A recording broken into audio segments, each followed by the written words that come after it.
see the light of day, but I can also see the bones decay. I don't know what else there is to say. I'm doing my best not to run away. Sitting throwing rocks across the pavement, hoping it'll cave in and swallow me whole. Wondering how the world keeps on spinning, kinda scared of living when it unfolds. Hard to see the light when everything is dying, waiting for the clear. Thankful I'm alive, but terrified of dying. But hey, I'm still here. Is it bad sometimes? I like it when I lose control. There's something in it that's so beautiful. Listen, I can see the light of day, but I can also see the bones decay.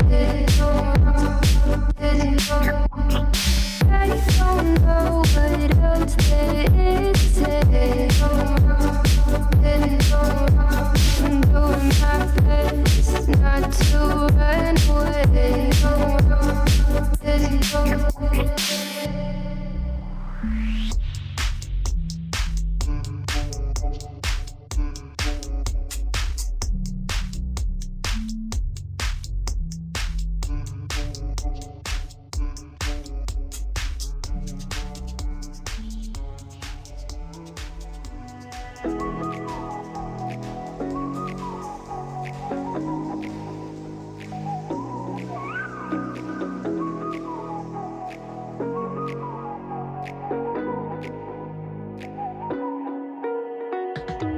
You're the night sky trying to make me see your stars, but the dark gets so lonely.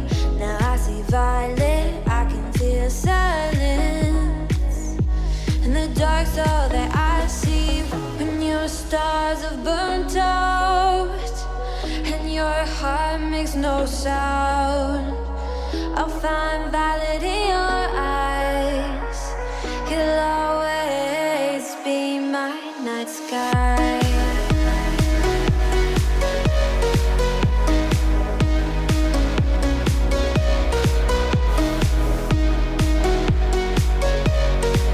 You'll always be my night sky.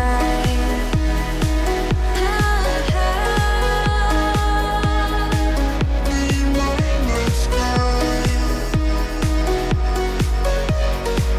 You'll always be my night sky. You're the night sky hiding behind dark gray clouds. I can't figure you out now. I see your blue. There is so much cold in you, and the silence is so loud when you go. I just stay dancing with my shadow all day. Watch the time. I can't find the point where our two pass the line. But you're the night sky. I'm trying to see your stars, but I've always feared the dark. Now I see violet. I can feel your silence. You always feel so far when your stars have burnt out and your heart makes no sound. I'll find violet in your eyes. You'll always be my night sky.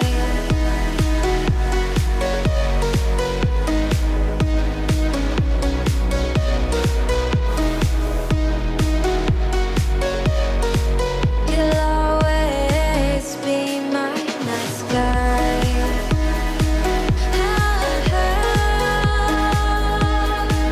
Be my night sky.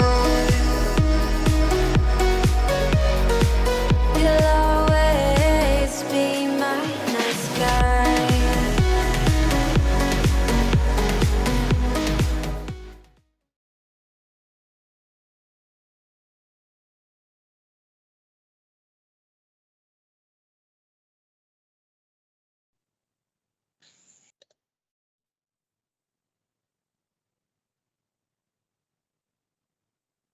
Welcome into Hardcore Penn State football, back to one episode per week, and man, do we have a lot going on.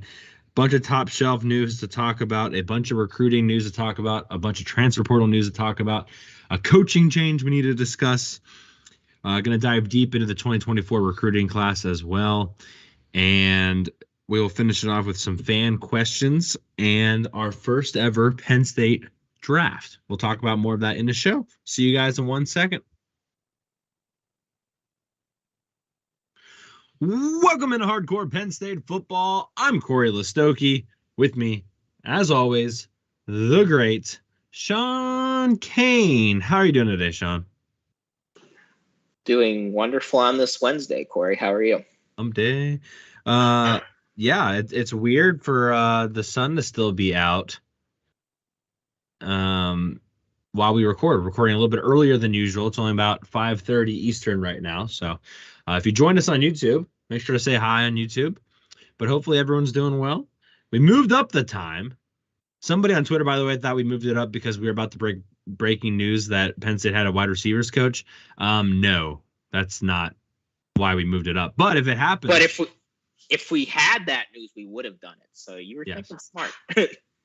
Yeah, but that is not why. The reason why is I will be going out to celebrate tonight. My girlfriend, Maddie, passed her NAVLE, which is the veterinary equivalent of passing her boards as if she was going to medical school. So she will officially become a vet when she graduates in May. So we're all very proud. Yeah, super exciting stuff. Awesome stuff. Took that exam back in December and just now found out. So a lot of kind of waiting around for this thing to come back, which makes no sense to me, Sean, because it's on a computer. I don't understand why they can't spit those out right away. I guess they don't want people to know how they did if someone hasn't taken the. I'm not really sure, but it seems like 2 months is a little, or I guess a full month is it's a little long for that in my opinion, but it's done. It's over. So sweet. Yeah, it's that those tests take way too unnecessarily long. They're always like that, I think. God, our SATs always took like a month to get back too. That's a good point. It's a good point. Yeah. It just. And I thought that was nuts. It's weird how all that kind of works that way. Anyway, Sean, I know we say this from time to time, and we kind of laugh when I call it a jam-packed show, but this is a seriously huge jam-packed show. If you're on YouTube, show schedule's up there. Top shelf news. I mean, I just had to keep adding to this list. Another thing that was just added just an hour ago. I mean, this is an insanely long list to get through today, so we're going to try our best to not spend too much time on it. But man, there's a lot of top shelf news, Sean. Not as much Penn State in the NFL, but still more than you might expect. A lot of Penn State Nittany Lions playing in the wild card round of the NFL playoffs. Recruiting news, transfer portal news, that might sort of get lumped into the top shelf news today because it's just this show today is probably not going to have a great structure to it, at least at the first half. We do want to talk 2024. Sean, I sent you some of my notes. I've got, I don't even want to count, but I've got probably like 30 guys here for the 2024 class. And I'm pretty sure every single one of them has at least visited Penn State at some point. So a lot of guys to discuss in the 2024 class, still a couple guys to discuss in the 2023 class. But we'll get to that and dive deep. We said we were going to do that in 2 weeks, and here we are. 2023 class isn't over. That won't finish until February 1st officially. But 2024 class coming sooner than later. So we got to get on top of that. And then we'll finish with fan questions. I think we only have 3.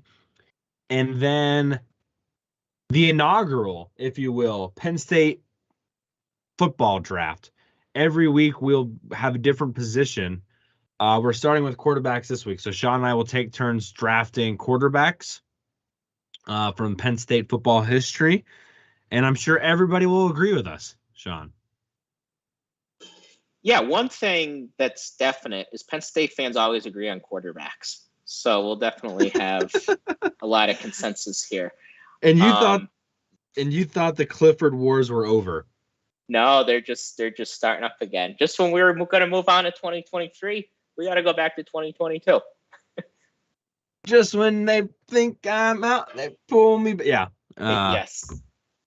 Yeah, that should be fun. I'm looking forward to this. I really think the interaction we're going to get with social media is going to be fun. I think people are going to come out of left field with some answers, maybe not quarterback related, but as we get deeper into this, I think we're going to get some pretty awesome answers. So I'm very excited for it's a good way to like bridge the gap between the old and the young fan base too, right? Like we're going to throw out some names that young people had never heard of that I didn't really know very much about until I did my research. And then the old people are going to obviously say that it's recency bias. So I can't wait for it. It's going to be fun. Make sure to stick around for that at the end of the show. And if you want a quarterback that's pre-Joe Paterno, I mean, guys, I don't think they're going to be on the menu for you. If you have anybody from the Rip Engel days, I think a lot of our fans under 30 probably don't know who Rip Engel is. So that's true. That's a good point. That's a good point. All right, so top shelf news, Sean. I think I'm going to kind of categorize it so we can get through this a little bit quicker. So just hold your applause to the end or hold your boos to the end, I think.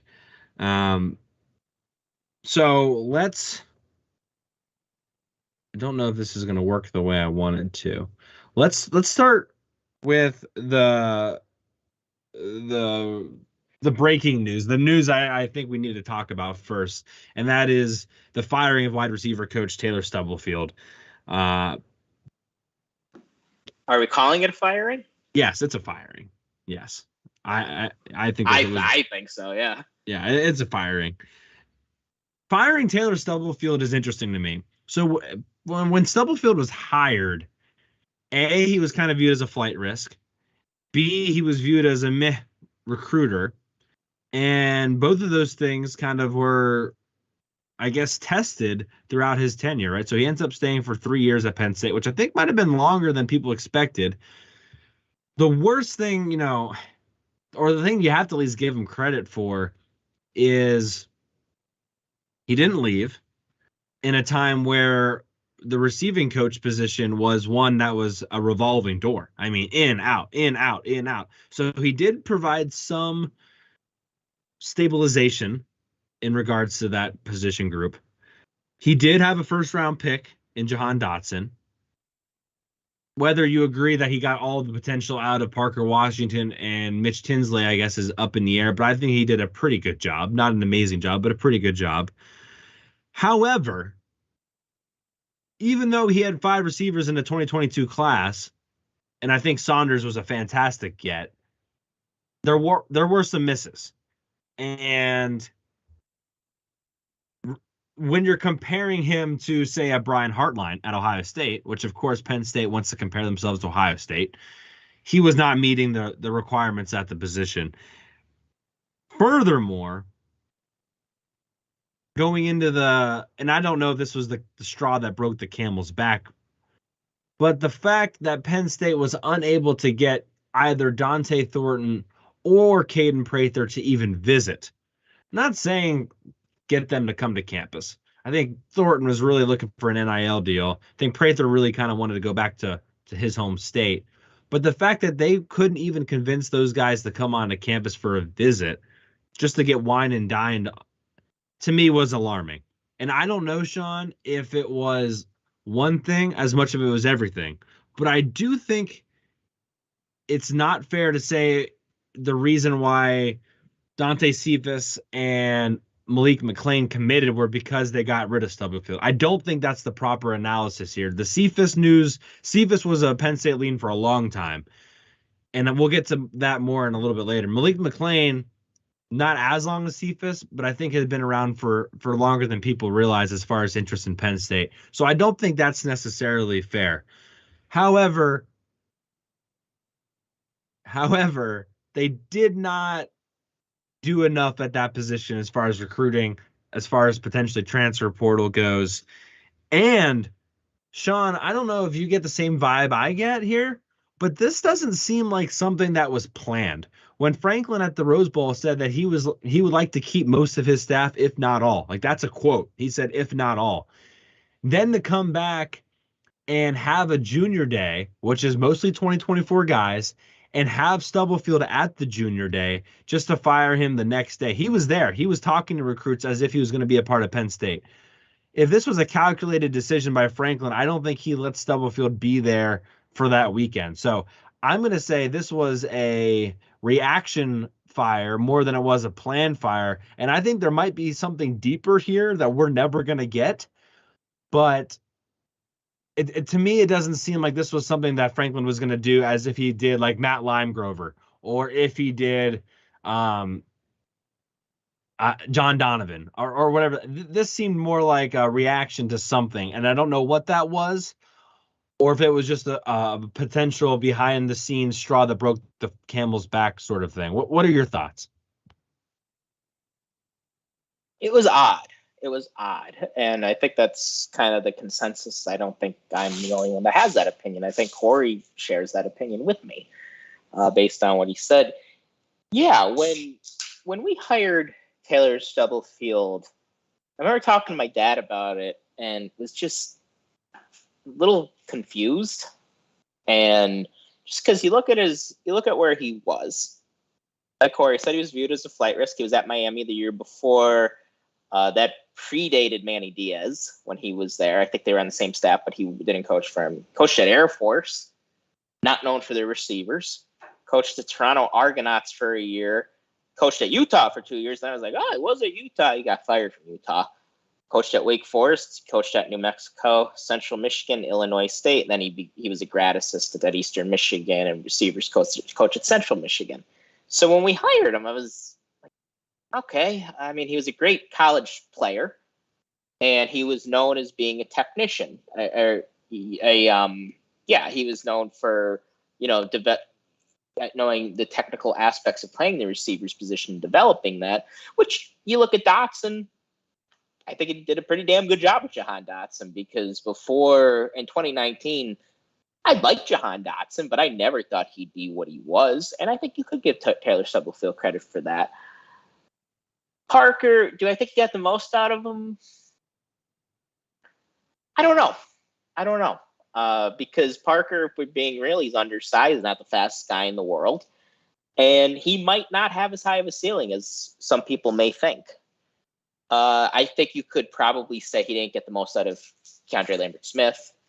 But you also have to keep in mind Keandre Lambert-Smith is not, I guess he has been there a while. So I think that would be a more apt criticism of his than Mitch Tinsley and Parker Washington's.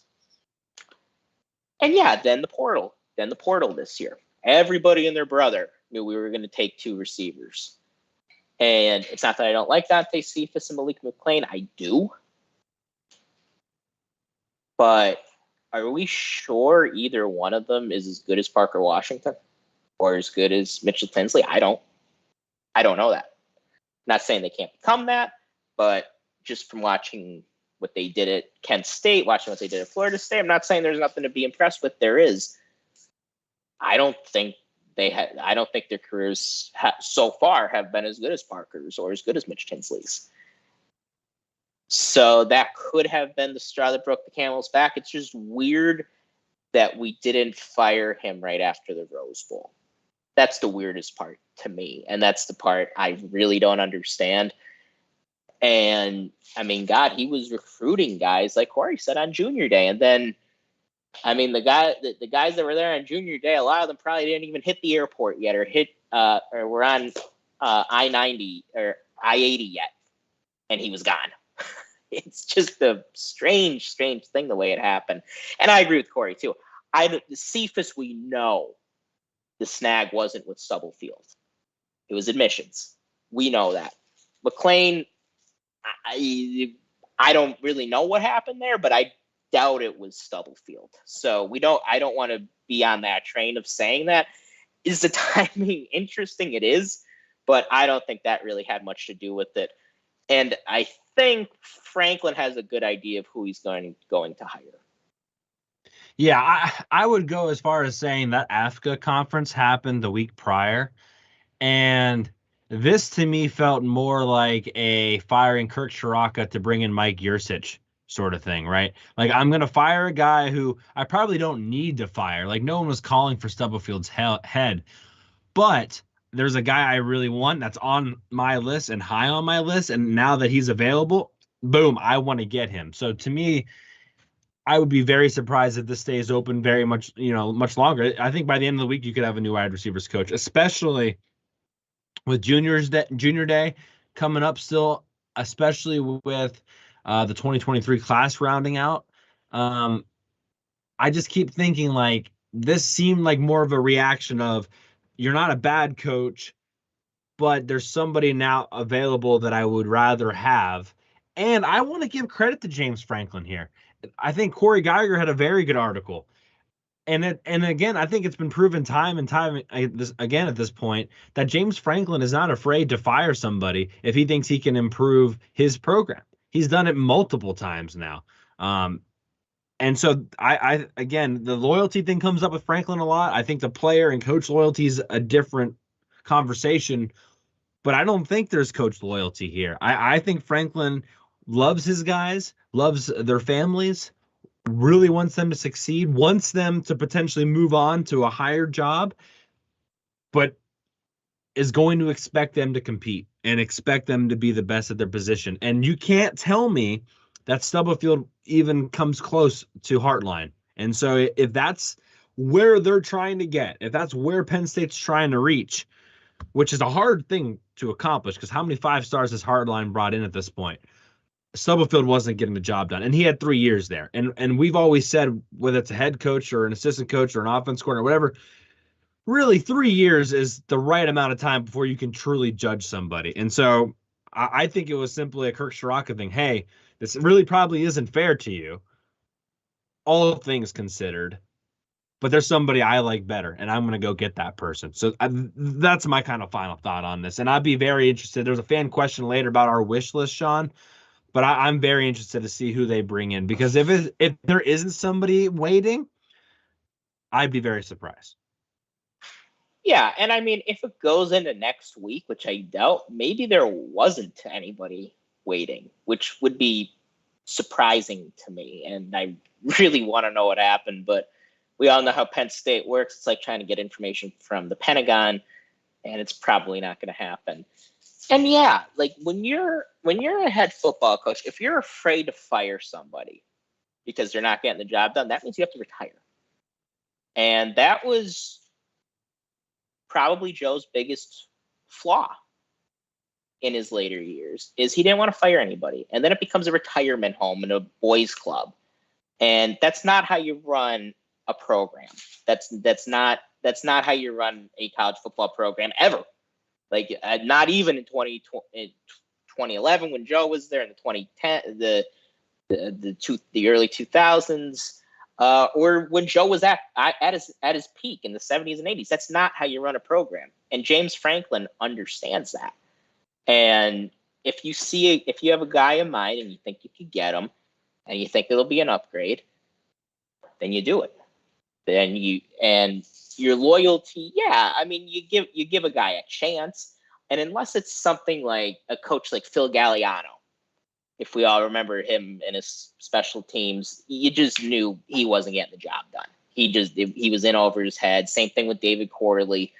Kind of got screwed over a little bit because Jaywan Sider came in, and that was just one of those things. He shouldn't have been coaching receivers at Penn State. Unless it's something like that, then you give a guy time. Because it's not like Stubblefield didn't do anything well. He did. I thought he, like I said, he helped develop Jahan Dotson.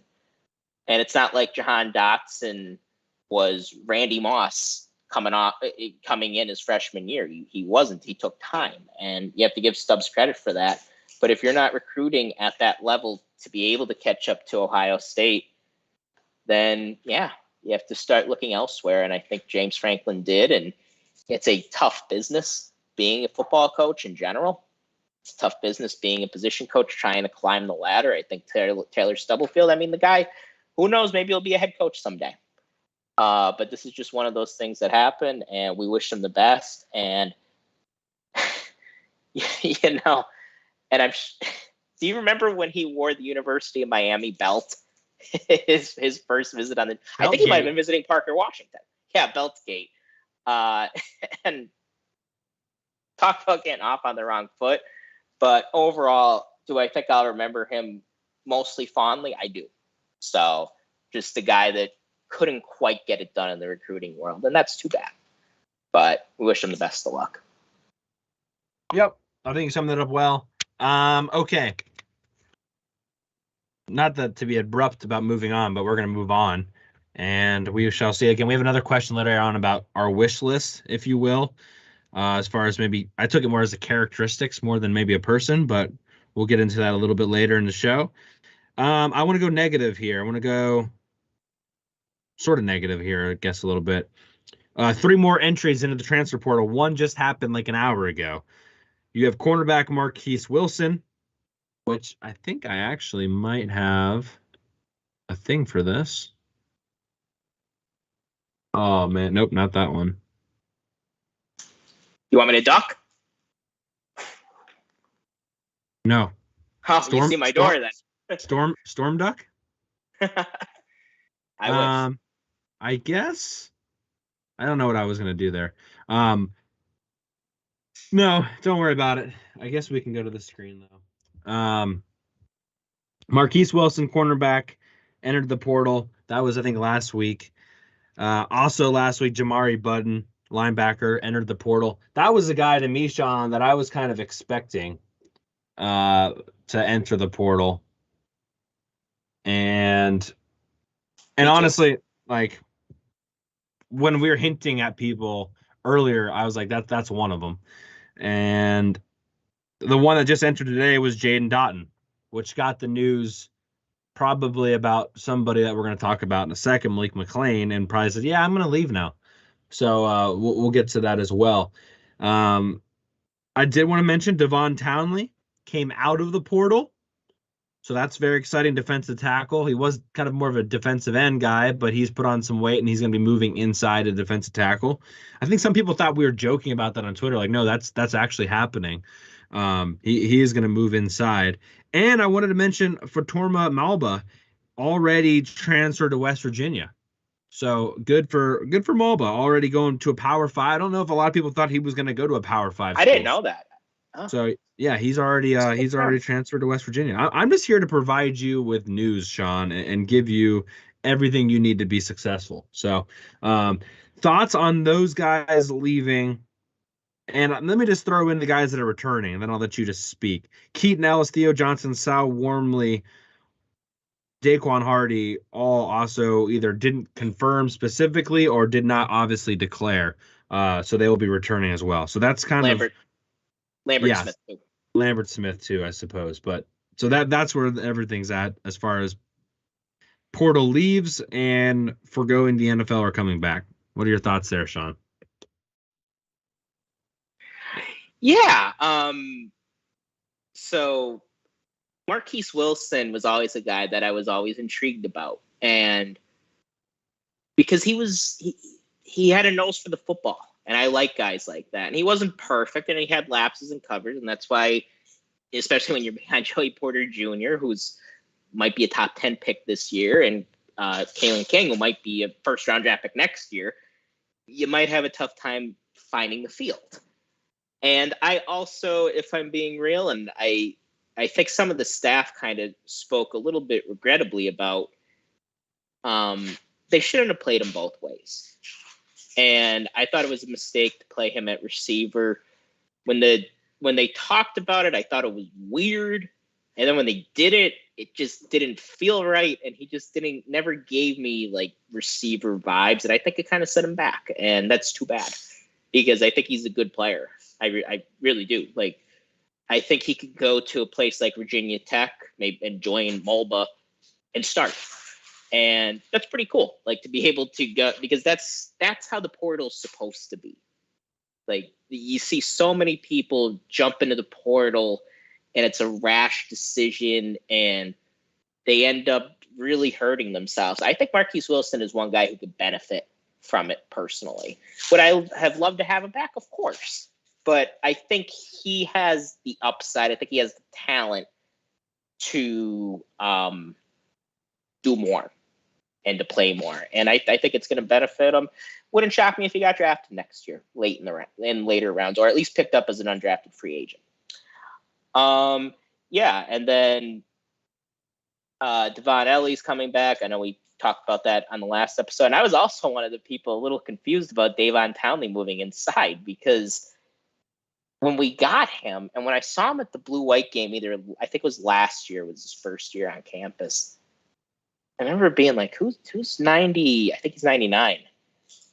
He's very thin. And now he's going to be moving inside, but hey, maybe it'll work. Hakeem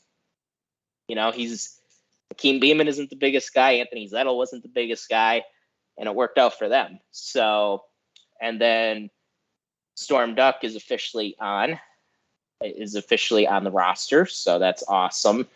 And then we had good news in the receiving room, and some consequences in the receiving room. And Jaden Dotton kind of thought this could happen. I kind of thought when you bring in multiple receivers out of the portal that some guys may not be too thrilled with that, and they might see themselves on the depth chart and see the writing on the wall, and they might jump in the portal, and that's just kind of the thing you have to live with. You want someone, the portal giveth, the portal taketh away. So just one of those things. But overall, I think it's a gain for us. Yeah. I think Marquis Wilson that year, and people are like, oh, well, Joey Porter Jr. was there, like Keaton Ellis was there. But Marquis Wilson had a really good freshman year, and I just really wish he never switched to wide receiver. I think that really hampered his growth. I really think he could have been a top 3 round draft pick if he just stayed at corner. Like, he was so good that freshman year, just taking the ball away. So anyway,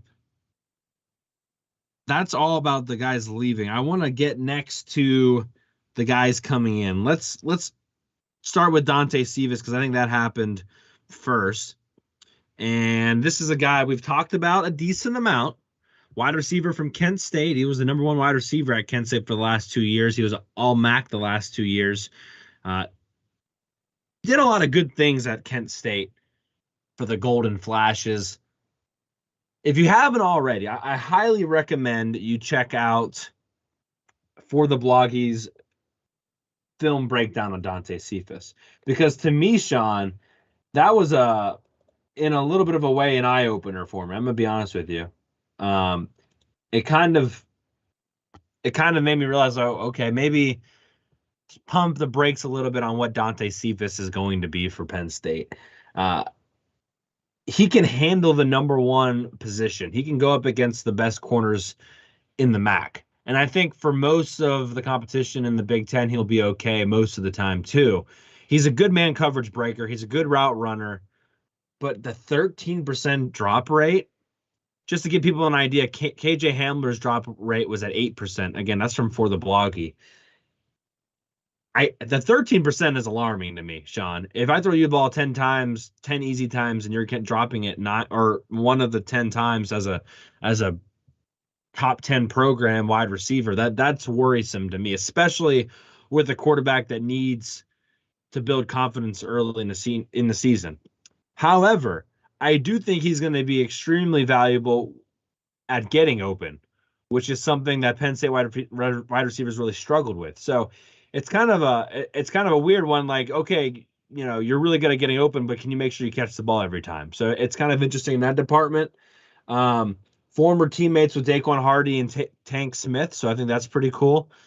Originally from Pennsylvania, the Penn Hills area, will not get here until after the spring. So he needs to graduate from Kent State, and then he will come. So that's kind of the holdup on the academic stuff, but he'll be here after the spring. So he will not be a part of the spring practices. Just kind of keep that in mind as we kind of go through this. Sean, what are your thoughts here? Yeah, when you watch him, he's impressive. He has good speed. Like Corey said, he's a good route runner. Do the drops concern me? They do, especially when you're relying on this guy to be a number 1, but maybe he won't be the number 1. I think Kadri Lambert-Smith might be the number 1, but if you want him to be the go-to guy, he's got to fix that. Typically, that's something you could improve on.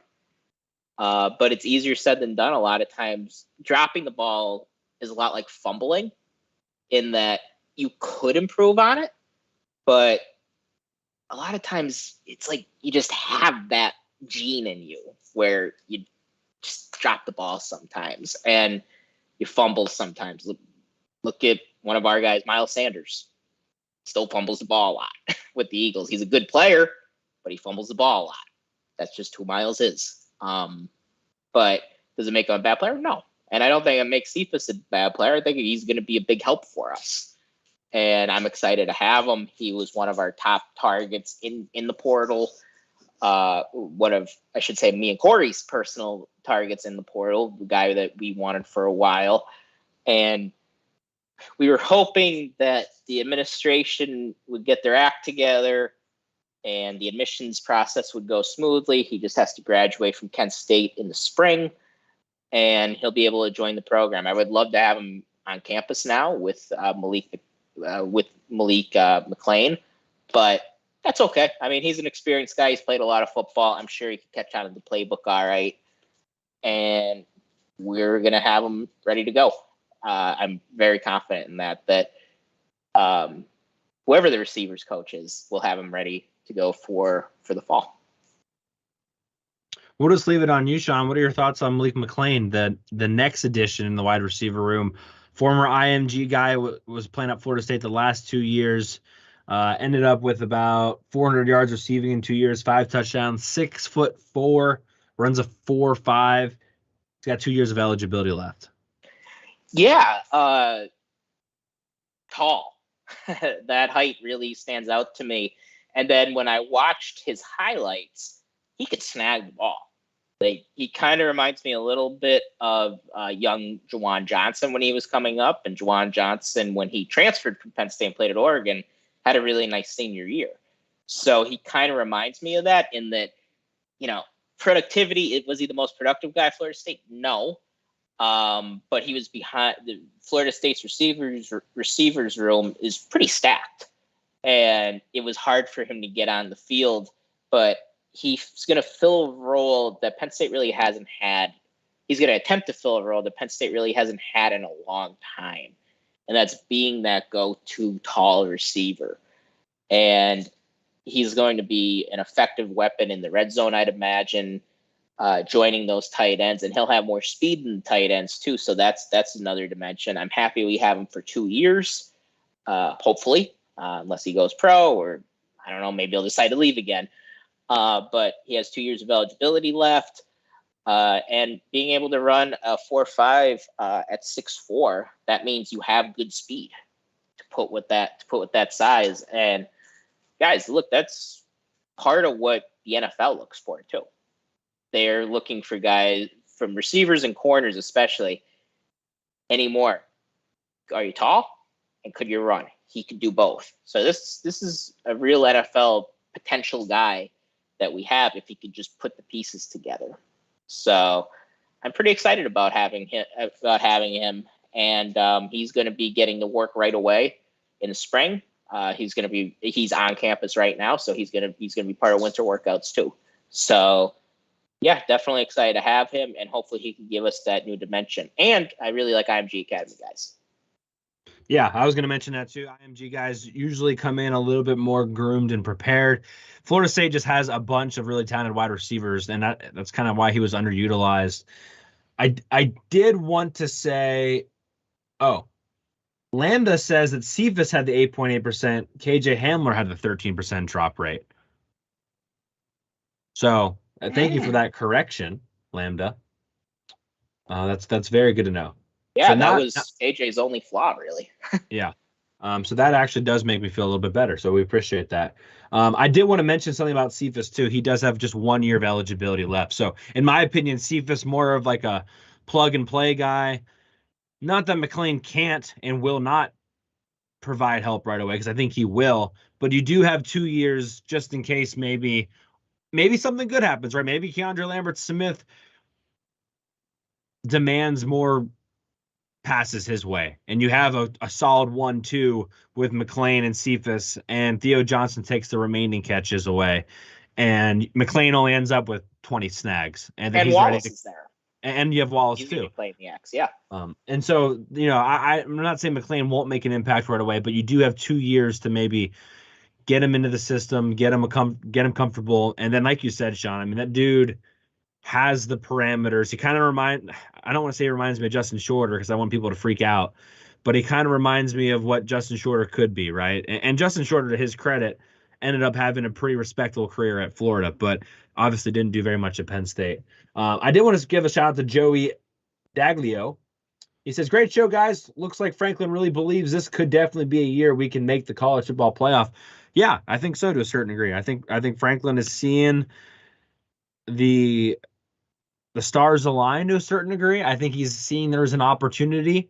And more importantly, he's not going to just stick with the status quo, right? I mean, if there's an opportunity to improve, he's going to try to do it. I think a lot of people could just kind of coast in the next year and say, oh yeah, we're going to be better. We have a better quarterback, although not proven. Things are just going to be better. And I think Franklin's saying, no, we're going to make sure they're better. So I think that's a positive sign from me, Sean. Any thoughts on these two wide receivers? I'm sure we're going to talk about them a lot more, but we just have so much else to talk about today. That's all I want to cover for now. Any final thoughts from you? Yeah, like when you look at the receivers room now, you have these two guys. You have Omari Evans, who I'm still excited about. You have Lambert Smith, obviously. You have a guy like Liam Clifford there who seems to have some chemistry with Drew Allar. So I feel sort of similar to how I felt going into last year with the receivers, in that I felt like there were a lot of good ones there. There are a lot of guys that had upside, and it's about how that irons out. And no matter what happens with Cephas, with McClain, with Lambert Smith, we're going to need other guys to step up. We're going to need all of these guys to improve and to make a jump, including Lambert Smith, including McClain, including Cephas. We need them to we need them all to step up, and we're counting on those young guys who I think are talented. Keaton Saunders, he's another guy that comes to mind. We're counting on them to make a jump, whether or not we got McClain and we got Cephas or not. And it's vital, guys. Like in today's day and age, you need those playmakers on the outside, or our hopes of making the playoff. And do I share optimism that we could make the playoff? I do. But we need certain things to happen. And part of that is making sure Drew Allar has enough weapons. So here's to hoping, and onward. That was very motivational, Sean. Thank you for that. You're welcome. I'm here for that. So what I'm thinking we do now is we talk 2023 real quick, the 2023 recruiting class. We go to PSU in the NFL, and then we come back to the commit in 2024, and then we can go down that road together. Before we get to that, though, I wanted to mention that Landon Tengwall was on a 24/7 Sports podcast, and he said he's hopeful to play in the spring. So I thought that was worth mentioning. Also, Heisman odds came out. Drew Allar starting off at 25-1 Heisman odds. Nick Singleton's at 50-1. Drew Allar has higher Heisman odds than Blake Corum from Michigan and J.J. McCarthy from Michigan, which I thought was kind of interesting, especially being higher than Blake Corum. I don't know if they expect Blake Corum and Donovan Edwards to split the role there a little bit, but Nick Singleton was still on that list. So that was interesting. I think that's all of the news that I have. That's all the top shelf news I have, Sean. Yeah, I mean, there's a lot of outside excitement for this Penn State team. I think, and let me know if you disagree with this, Corey, I think at this point in time right now, we're way before the season starts. I think there's more optimism about this team nationally now. I don't know about local. I don't know about the fans. Fans could chime in on this. I think there's more national excitement about Penn State going into this year than going into 2017.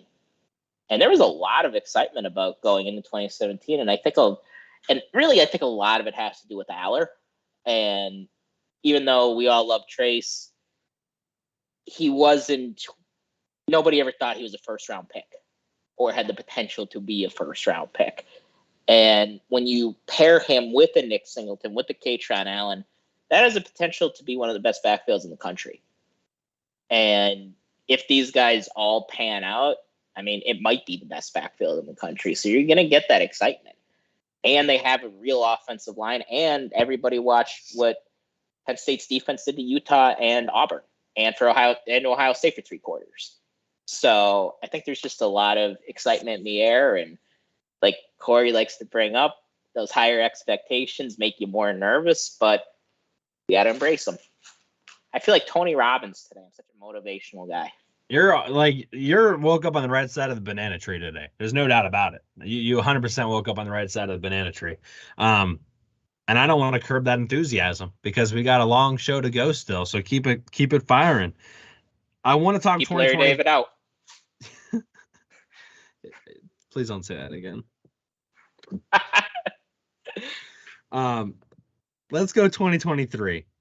There's only 2 guys I really want to mention. One of them, we love his name so much, and he's becoming such an important recruit. We've talked about him a couple times now, but I just cannot wait until Chimdi Ono gives up a sack. I mean, I just want to reiterate how funny that's going to be. It's going to be awful in the moment, but oh no. I mean, I'm never going to get over that. I probably say that joke every single episode from here on out, especially if Penn State signs him. If they don't sign him, oh no, they didn't sign him, right?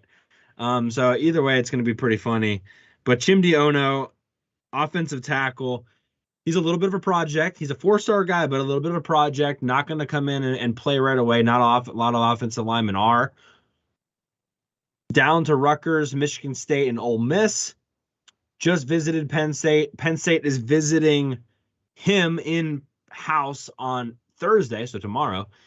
And then he plans to visit Michigan State and then Ole Miss. So they're trying to prevent him from visiting those other 2 places, but it sounds like he wants to. So this is going to be an interesting battle. This is a guy who really kind of a late riser. Going to be interesting to see where they go, but Penn State really wants this guy. So we'll have to wait and kind of see on this. But Chimdi Ono, a guy that would really kind of round out this 2023 recruiting class, make you feel really good. You got Dunku, you got Williams, you got Berkmeyer, really good offensive linemen. Somebody thought disagree. I think Javen Williams and Berkmeyer are going to play their redshirt games. I just don't see right now how they could necessarily break their burn the red shirt at this point, given how much talent is there. I mean, it's possible, but you're going to need to see some injuries. I think they're really good, but to see them play more than 4 games plus a bowl game, you know, I'd be surprised by that.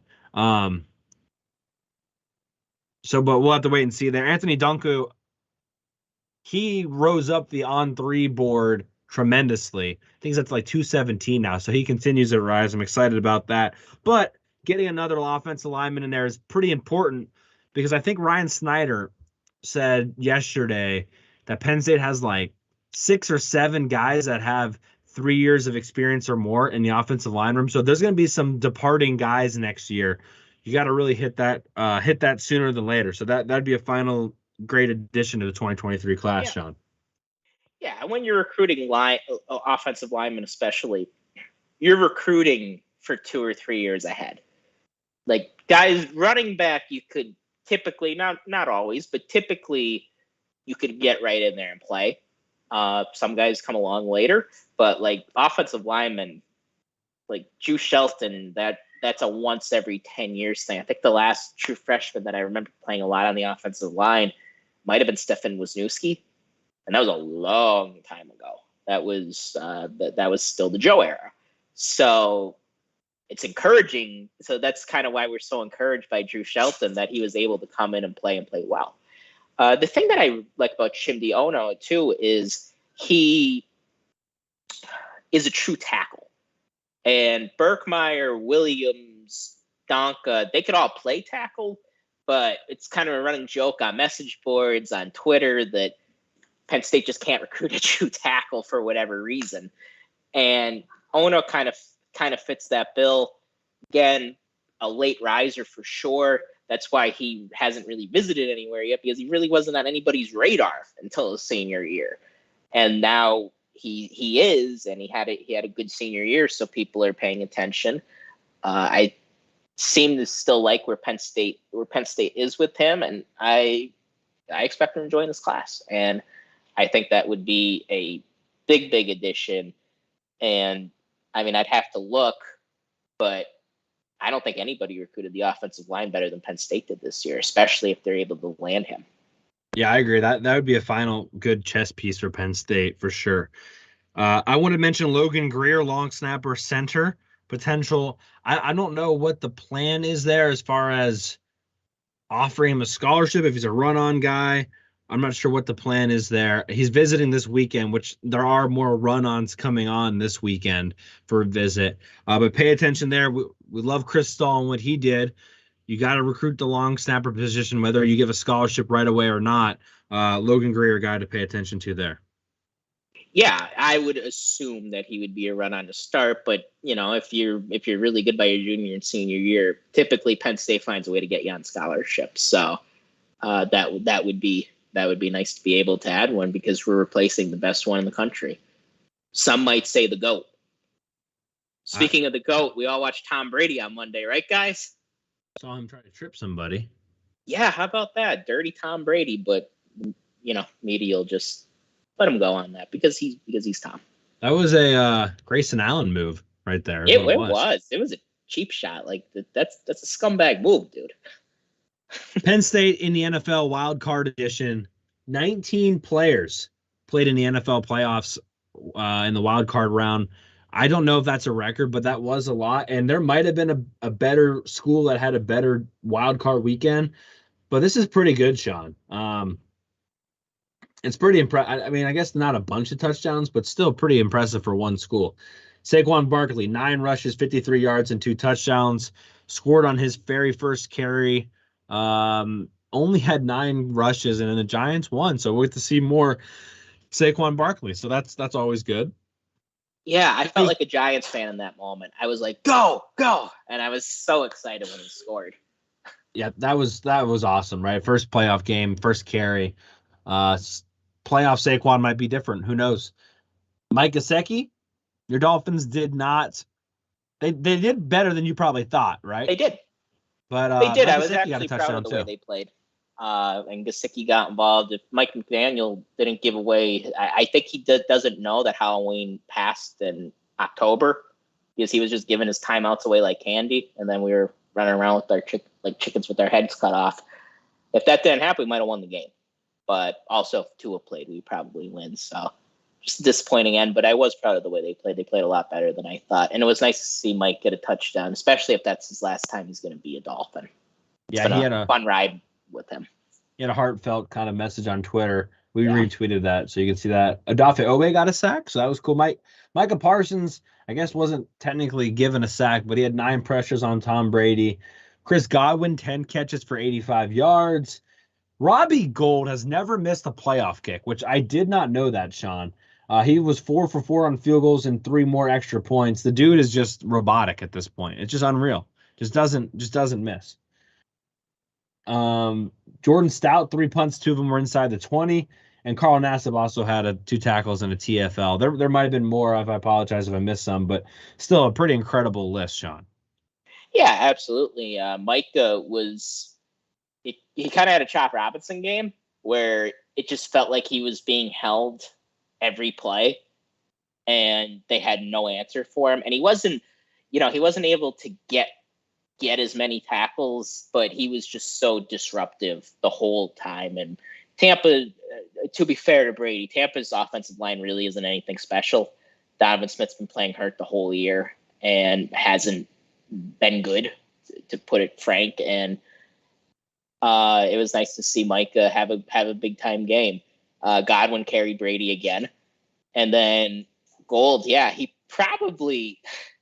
If I was a Niners fan, I probably wouldn't want to know or want it said that Robbie Gould never missed a playoff. Yeah, I totally jinxed them on that.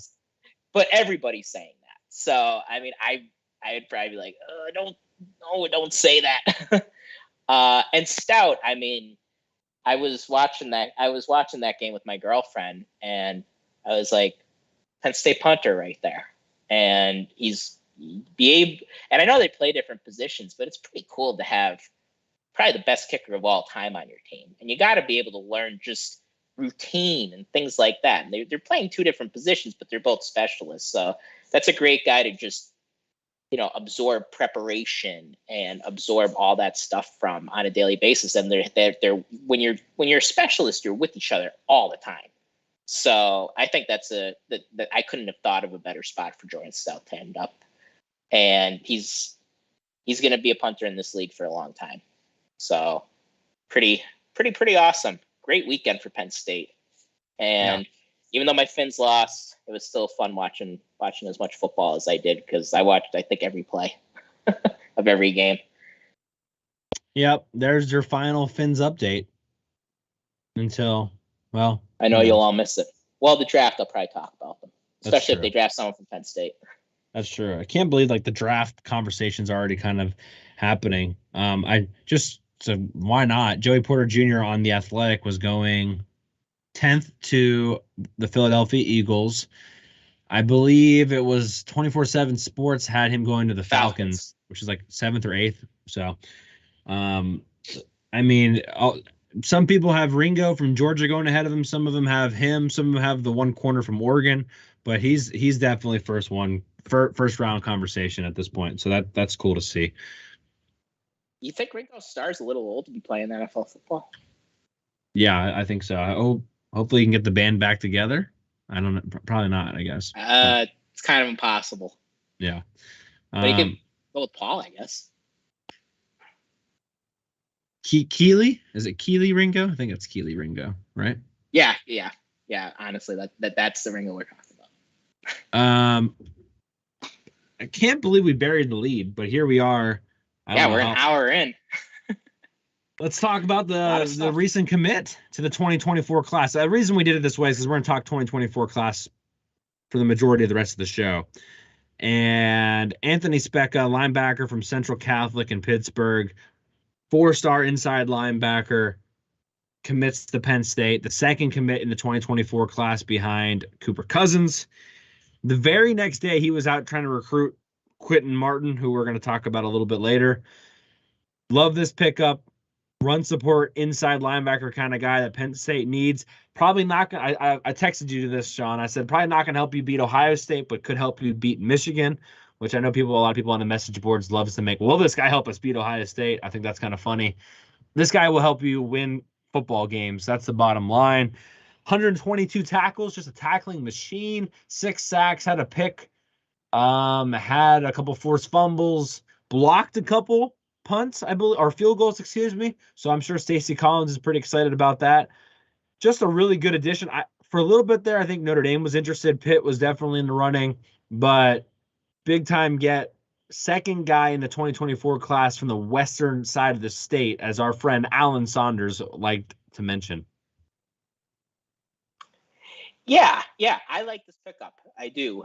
Him and Quentin Martin are actually best friends. They've been best friends growing up. So that's a pretty cool thing. And Quentin Martin is a guy that we're going to talk about tonight. Really, really impressive kid. Watching Speca, watching his highlights, he has good instincts. Definitely a box linebacker. Good against the run. You can tell he's a strong kid. Fights off blocks well. I mean, and I honestly, and I was kind of ribbing Corey a little bit. I was like, what are you saying? Speca can't help us beat Ohio State because he's an Italian kid. But honestly, watching him, I tend to agree. I could definitely see him, though, having 14 tackles against Michigan. He's kind of little Ellis Brooks-like, maybe. That might be a good comp. I was gonna go Glenn Carson. That's another good comp. Gino Capone, anybody? Do you remember Gino Capone? Paul Posluszny, maybe one day. Maybe. I think we're asking a little too much now, but yeah. Although someone made an interesting Pittsburgh kid though, Paul Paz. Yeah, and they have similar arm lengths apparently. I mean, you never know. This is what we talk about in January: arm lengths of former Penn State linebackers with current. I'm just saying, it's arm length. I'm a big arm length guy. So, and you know something? He had a really impressive interception this year too. So he was better. He was pretty good in coverage at Pittsburgh Central Catholic, and Central Catholic, that's a big Pittsburgh school, big football school. Penn State hasn't recruited it great in the past. We have gotten a couple of guys. CJ Thorpe was from there. Johnny Patrician was from there. But I feel like we could tap into that more. And yeah, I think, like I said, this could be a guy like, think Ellis Brooks last year versus Wisconsin. He could have that type of game for you. And that's valuable. That helps you beat the Michigans of the world, beat the Iowas of the world. And, you know, the one concern the Illinois of the world now. Illinois of the world. They're going to be good. As long as Bielema's there, they're going to be good. I'm not saying they're going to be great, but they're going to be good. The one concern I'd have about him is his speed and being able to get sideline to sideline. But other than that, he's going to be a very good box linebacker for us in my mind. Yeah. Yeah, I'm excited for this pickup. He has a teammate too at Central Catholic. Of all the names I have on here, I don't think I have his teammate staying the wide receiver that also has a scholarship offer from Penn State. So if somebody finds that and let me know, that'd be great. There's a lot of wide receivers on this freaking notebook that I have at the moment. But anyway, so there's a potential teammate there as well. But very, very big pickup for Penn State here. Get a little bit of momentum going in this class, right? Because they don't have a bunch of it at the moment, and they kind of do now. You get the 2 pickups in a transfer portal. You get Speca on board. The junior days are rolling. I mean, you can see the 2024 class come together maybe quickly here.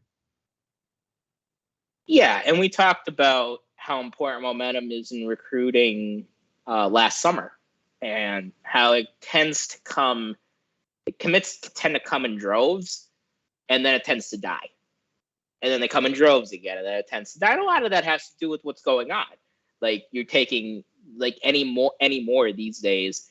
Typically, official visits happen in the summer, especially if you've been targeting a guy for a long time, and they tend to take their official visits together, so they end up committing 2 weeks within from each other. The junior day was just this past weekend. Anthony Speca committed the Monday after the junior day. So, or the Tuesday after the junior day. I forget. My Tuesday, because I was in school when he committed. So yeah, I mean, this stuff tends to come and go like that. Yeah, I just realized I didn't move my camera over to me. If you're on YouTube right now, the 2024 class kind of up there with 2 commits, Cooper Cousins, Anthony Speca. Cooper Cousins deserves a lot of credit for recruiting a bunch in his class. He's been visiting a ton as well. So we're big Cooper Cousins fans. He has not wavered at all. He's been the lone commit for a long time. So now he at least has a buddy in Anthony Speca. As we start talking about the 2024 class, I wanted to mention some needs. Offensive line to me is a big one. As we mentioned before, a lot of older guys on the team need to start getting some more. There's actually, this is again according to Ryan Schneider, there is 11 on 300 offensive linemen within 400-mile radius of Penn State. And that is more than at most places. So if there's an opportunity for Penn State to finally really recruit the offensive line area well, it's this year. So, and that's more than a lot of the other sort of, positions in the region. So look for Penn State to hit the offensive line room hard. You're going to, you got a bunch of guys, Wallace, Fashanu, potentially Chris, what does Achumba do?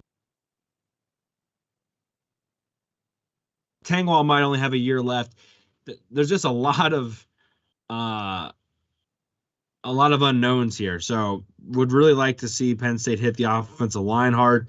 Defensive tackle, kind of the opposite. Regionally pretty poor. Not a bunch of defensive tackles in the area. I talked about this, was it 2 episodes ago, Sean? I went down the list of a lot of the defensive tackle guys.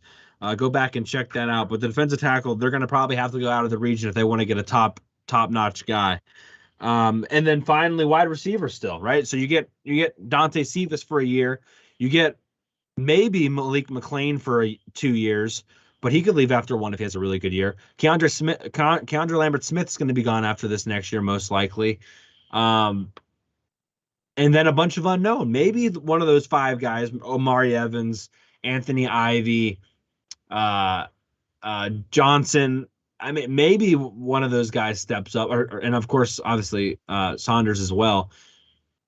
But you just don't know yet, and so you got to make sure you're continually recruiting well there. I put a couple targets up there: Quentin Martin, Rico Scott, Christopher Jones. But we're going to talk about a lot of guys here in a second. But overall, Sean, what are your thoughts as we start to dive deep into the 2024 class? Yeah, I think you touched on something well. Like, we brought a lot of receivers in, not this past class in 2022, but in case you didn't know, in the year 2023, depth gets thin fast, and that's because of the portal. So you have to constantly be recruiting, and we only brought 1 receiver in last year, and from a numbers perspective, it made sense. And that's not something I'm going to put on now the departed Taylor Stubblefield. I remember talking to Corey about this, and we were like, receiver, I mean, we could use 2. I think that was what I said. But if we only brought 1 in, I mean, I kind of get it just from a numbers perspective. So that means if you only brought 1 in last year, which we did, you better be hitting hard this year. And I think we will be with, James Franklin's there, and whoever we bring in, I have a feeling going to be recruiting, at least I hope, is going to have, good recruiting abilities. Yeah, well, let's just jump right into it.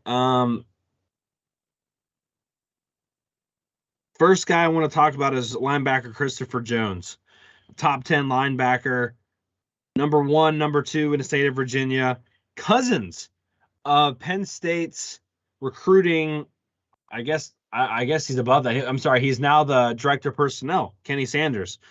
Visited this past weekend, and quote on Twitter, he tweeted, "Definitely will be back." He's been there a couple times, I believe. Definitely will be back again. I mean, you can't ask for anything more than that as far as a guy maybe early in his decision-making process. 4-star guy now. If he has a really good, potentially could move up to the 5-star range. Maybe not likely, but possible. But top 10 linebacker, Christopher Jones, as far as really, really want to get guys, I think he's pretty much up there as the number 1 guy, Sean. I mean, or at least top 5, right? I mean, this is a guy that you've got a little bit of an in with Kenny Sanders. Can you finish the deal and get this guy from Virginia? Which Virginia, they've recruited extremely well, obviously. Yeah, I mean, according to Brian Doan, he had 142 tackles his junior year, and in high school, like that's a ton. So, I mean, he has the good size, he has the connection, and I think he could probably grow a little bit more, so that would be cool. Top 100 guy, and linebacker is a position that in my mind we recruited well last year. I mean, you have to keep, what do we always say? You have to stack classes, you have to stack talent. So he seems to be a guy that's probably going to play on the outside. And having that Kenny Sanders connection, I think it's only going to help. So, yeah, I think he's right at least at the top of the board when it comes to defensive players and especially linebacker. Yeah, and these are going to be no order or offense or defense. I'm just going to bounce around all over the place. I want to mention 2 more guys, and then I want to focus in on a couple PA guys, and then I'll go back to just overall guys. So I'm going to kind of be, and maybe some of those overall guys might be PA guys too, but I don't think so for the most part. So I'm bouncing around a little bit here. But the next guy I wanted to mention was wide receiver Keelan Adams, guy from Virginia as well, visited this past weekend, top 20 wide receiver. And Ryan Snyder caught up with him recently and said that it does matter a little bit about who Penn State hires at the receiving position. So Keelan Adams, again, probably going to be a solidified 4-star guy, but if he has a really good, camp, could move into the 5-star range. Not likely, but very, very high at the receiver position would be a huge get for Penn State that really hasn't recruited the receiver position at that level, the level that Adams is at. Yeah, his speed really stands out to me when you watch him. And yeah, he's an important guy to bring in. And yeah, it's only natural to want to know who your position coach is going to be, because you only see James Franklin. Like when you're a player, like you see the head coach all the time, sure, but you have that more intimate relationship with your position coach, and you want to have a good relationship with him, especially coming into school. So it only makes sense that he would want to know who that is. So it's good that we've had him on campus, and I think Penn State probably feels pretty good about where they're at right now. Yeah, let's go to running back Duke Watson, 4-star guy from Virginia. Actually, he's from Forsyth, which isn't terribly far away from me. He's only about 2 hours away, and he plans to be visiting this upcoming weekend. I think kind of an under-the-radar guy to a certain degree. I think Penn State's kind of early on this guy, which is a good sign. Sounds like he really likes Penn State. Any thoughts here, Sean? What did you say again? I'm sorry. Duke Watson? Yeah. It's a good thing to, like you said, to be in on somebody early. Penn State is one of the things that I always give James Franklin a ton of credit for is his eye for talent. And he's able to see that talent before a lot of people are. And as somebody who's very relationship driven, that typically puts him in a good spot to be able to close a deal when you have a relationship with somebody either right after or before their junior season, when they're making a decision, they're going into their senior year, you feel good about it. Look no further than Drew Allar. So, yeah, I think, getting in on him early is pretty vital. All right, let's go to PA guys here. I got 7 guys I want to mention in the 2024 class. I don't know if they're going to get all of them, but in a perfect world, I think Penn State would take all 7 of these guys. Number 1 being Quentin Martin, the athlete, 29th nationally. Number 1 in PA. Visited for the Ohio State game. Ohio State's very involved. Could play running back, could play safety, could play linebacker. NIL is going to be involved here. It's going to test Penn State's NIL capabilities, and like we mentioned, is good friends with Anthony Speca, who just committed to Penn State. This is one of those guys, Sean, that if you really want to say you dominate the state, you go out and you find a way to get Quentin Martin to commit to Penn State. Watch Pitt. I think Pitt's not being talked about enough. And the reason I say watch Pitt is Penn State and Ohio State, they have to spread their NIL money around. And if they get a Quentin Martin, I mean, that's wonderful. I want Quentin Martin. I want to make that very clear for everybody. But I think a school like Pitt, a school like West Virginia, they're more willing to dish out that money before they ever step on campus than Penn State and Ohio State are. So that's why I would be saying to watch out for Pittsburgh. As far as being a player goes, he's very good. Watching him play a running back, it looks like he's playing at a different speed than everybody else. Like he's one of those guys that if you watch by himself, he's a smooth runner. It might not even look like he's running that fast until you see everybody else trying to catch up to him. And you're like, oh, wow. And it's just tough to get a hand. It's tough to get a hand on him. I was really, really impressed by his highlights. And do I think we have a good shot at him? I do. But like Corey said, the NIL money probably has to be there. And I don't know. Also, little side note. Do you think NIL money should be capped out of high school? No, I don't, honestly. You don't? Why? Because we're not going to be able to measure it properly, and you're not going to be able to actually kind of, what's the word I'm looking for? Control it anyway. So just don't even bother at this point. Yeah, I mean, with the NCAA, I don't think you'll be able to because they have no teeth anymore. But I mean, I think the way I look at NIL, and I promise this will be brief. I think there should be a cap on it when you come to school. I think every guy should have a cap on what they could make, and then when you're in school, you can make as much. After a year, you can make as much money as you want. And are you right that it's hard to regulate? Yeah, but it's better than nothing. Like, I don't think first off, I don't think it makes much sense from a business perspective, and I think you're going to have people like business people who don't want to make an investment into an 18-year-old to watch him just sit on the bench for 2 or 3 years. And that's going to make the big fish less likely to spend on the guys you have. And I think it create a lot of problems. So that's why I think it's smart that Penn State approaches it this way. I think Ohio State does too. They lost guys due to NIL too. I think that's a smart way in the long run to approach it. But I just don't think that's the way. I don't think that's the way it should be. And I'm fine with NIL in general, but there's got to be some guardrails here. Well, there has to be some guardrails, but I don't think capping is going to be the answer. I honestly think the market's going to take care of that, right? Like when businesses put in a bunch of money in the bag for a young guy and he doesn't play or he doesn't turn out, maybe they'll be a little bit less eager to do it for the next guy. So I think, you get burned, once, shame on me, get burned, or shame on you, get burned twice, shame on me kind of thing. Fool me, can't get fooled again.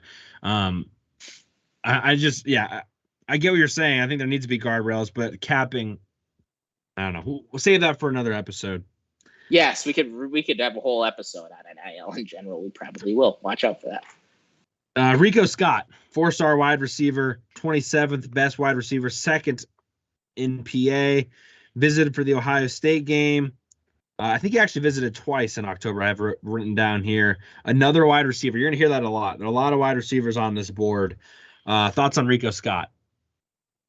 Yeah, he's a guy Penn State has had on their board for a long, long, long time. He's been visiting Penn State for a while. Really, really impressive highlights. He's a McDevitt kid that's out in Harrisburg. Penn State has that Harrisburg connection with this guy, Micah Parsons. So I'm sure he's a hero of Rico's. And yeah, I think Penn State, this is one of those things, relationships matter. And Penn State has had a relationship with Rico Scott since he was a freshman.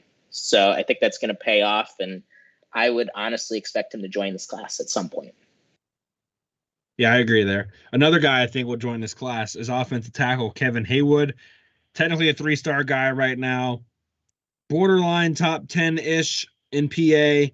He's visited multiple times. I think he was up for multiple games last year. I don't see how Haywood ends up anywhere but Penn State. What, you agree, Sean? Yeah, I remember being at the wedding, Mike and Alex's wedding, and Darian, our other friend, asking us who we think is going to commit, and I said Kevin Haywood. He ended up not committing. I mean, I think that's fine. If I were advising somebody, I would say wait a little bit.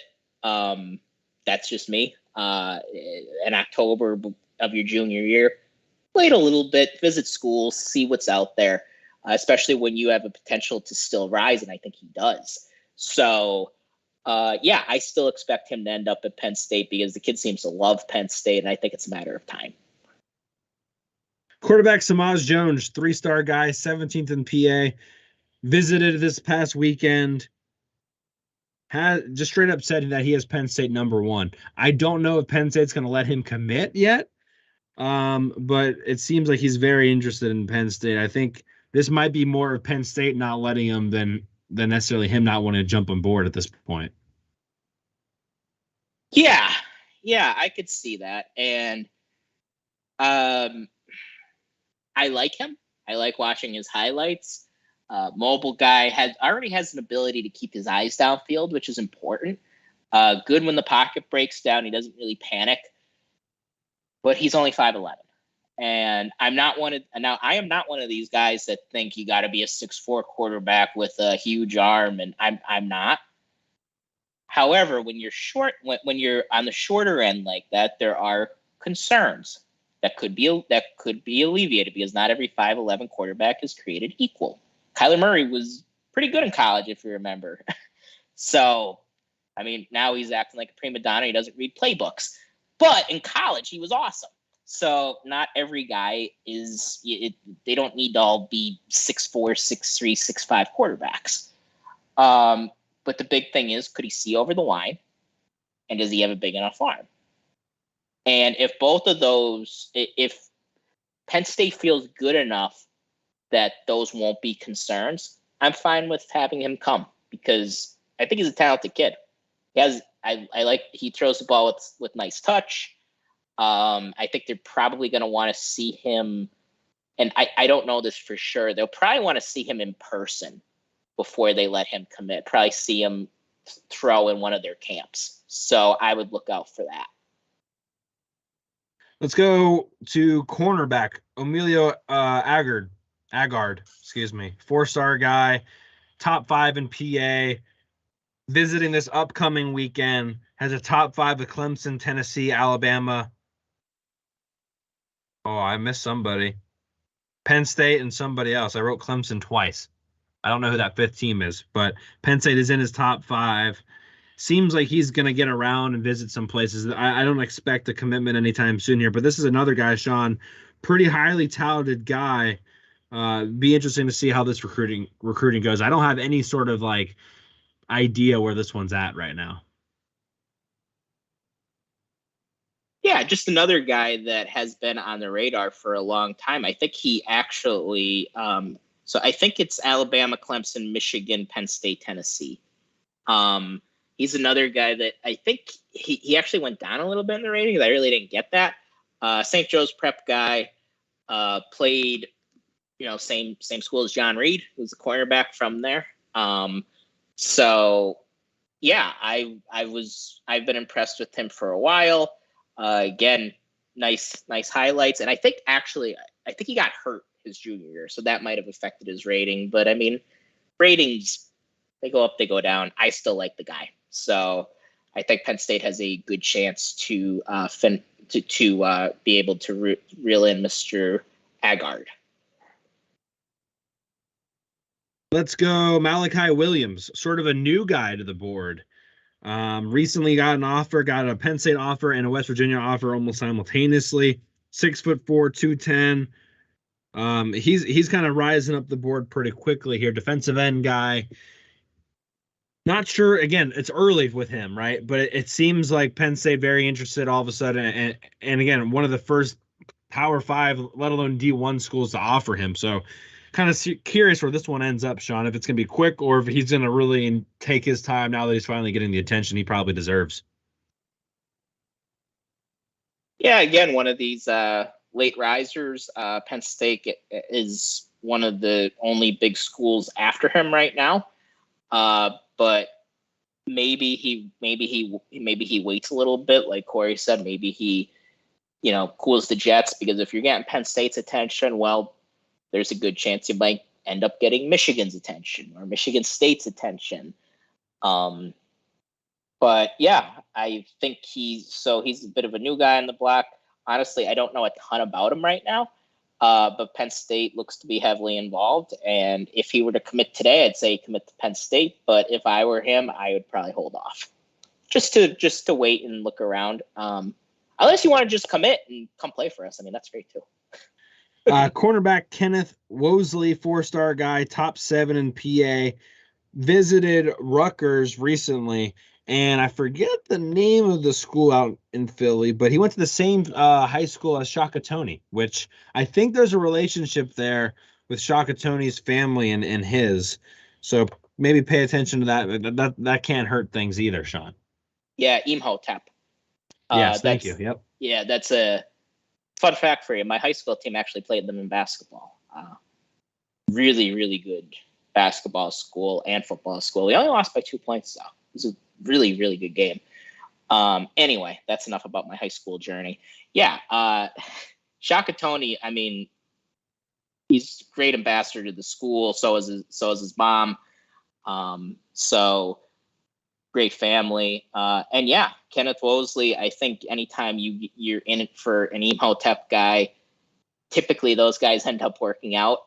Penn State has lost a lot of those Imhotep guys to other schools. So there was a guy that I forget his name right now. He ended up going to A&M, and he was a highly regarded guy. Penn State wasn't too in it for him. I think that's when Penn State was going through their Philadelphia woes. But yeah, anytime you have a chance to bring in a guy from Imhotep, a guy from Philly, which Penn State has in recent years recruited better. Yeah, I think that's a guy that we're going to be after. And, already an impressive offer sheet. Georgia, Michigan State, Pitt, Michigan. So I don't know why I included Pitt in there, but an impressive offer sheet nonetheless. Twins, Andrew Irby and Alex Irby. Alex is let me make sure I get this right. I have it written down here. Alex Irby is the quarterback, 3-star guy. His brother is Andrew, who's a defensive tackle who I don't think is rated yet, but the dude is 290 pounds, if that interests Penn State fans at all and looking to get a little bit more size. They just got visited at their high school in Steelton not too long ago, so I thought I would throw them on there as kind of a bonus to the Pennsylvania class. Yeah, another Harrisburg guy or guys, Alex Irby. He's another quarterback we're looking at. Did we definitely offer him?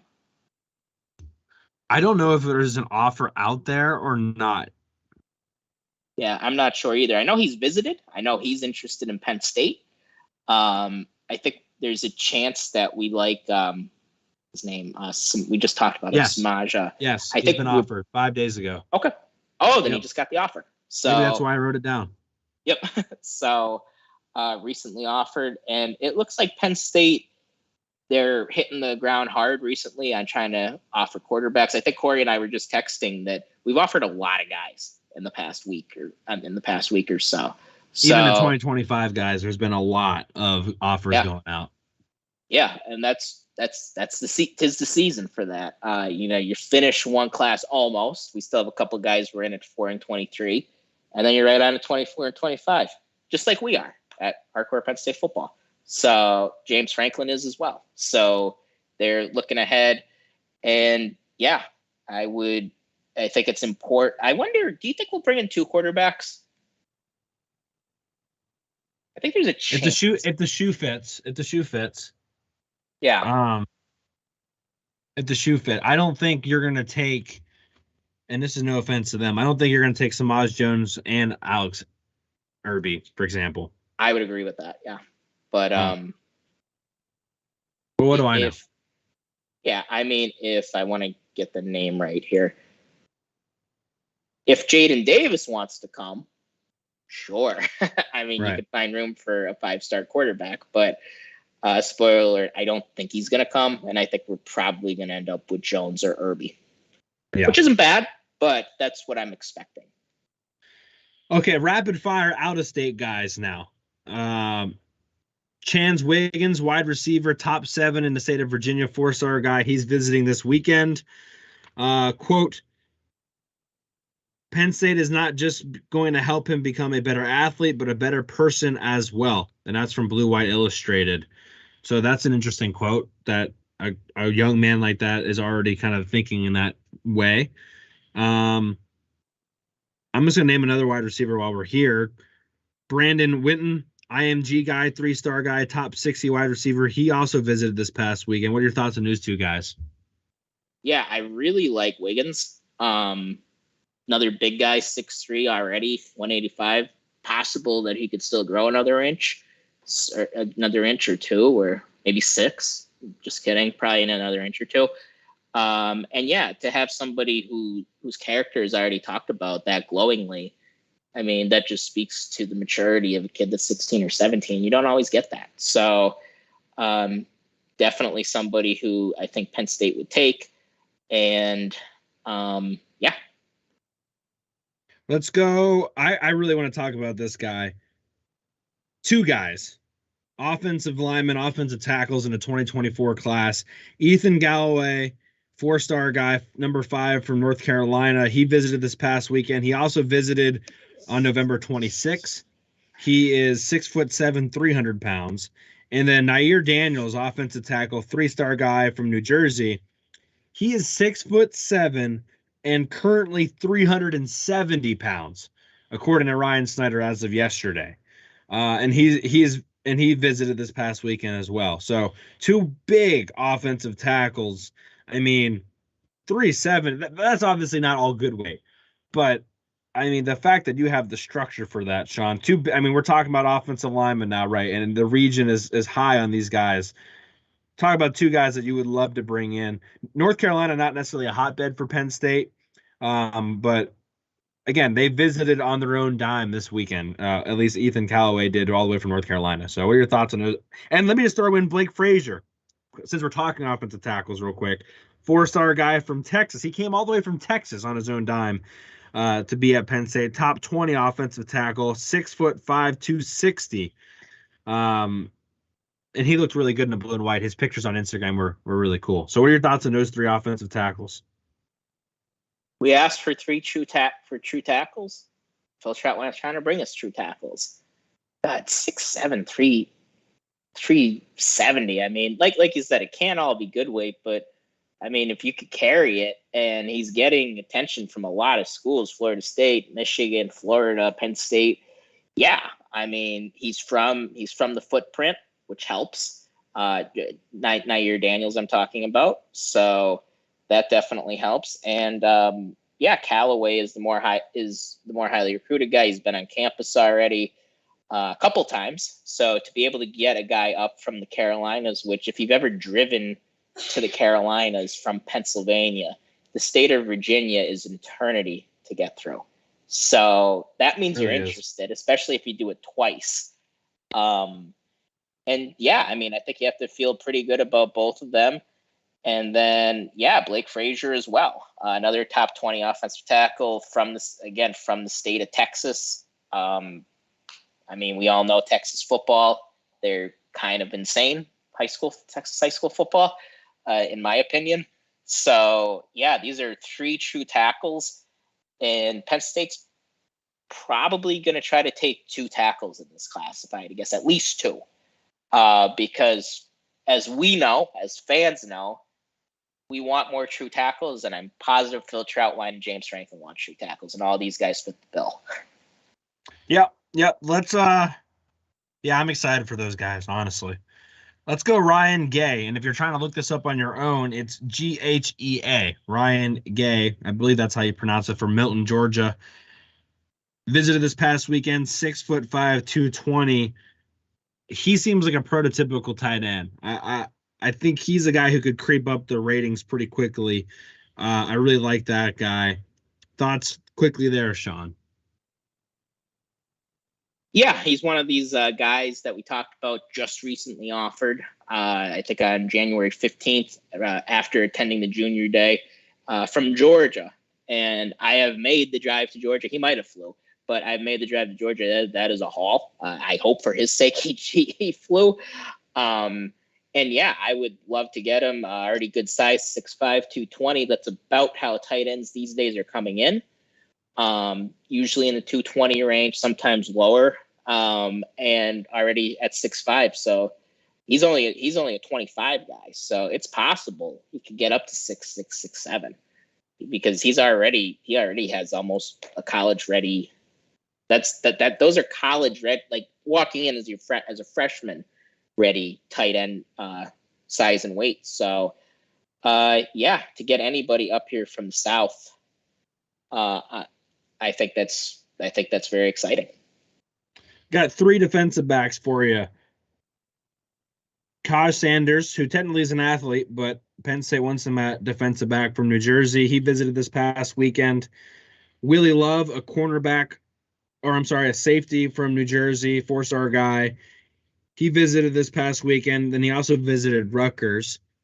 And then Noah Jenkins, defensive back. I think they see him at safety too. 3-star guy from Virginia, visited Penn State this past weekend and is planning on visiting South Carolina next weekend. What are your thoughts on those 3 guys?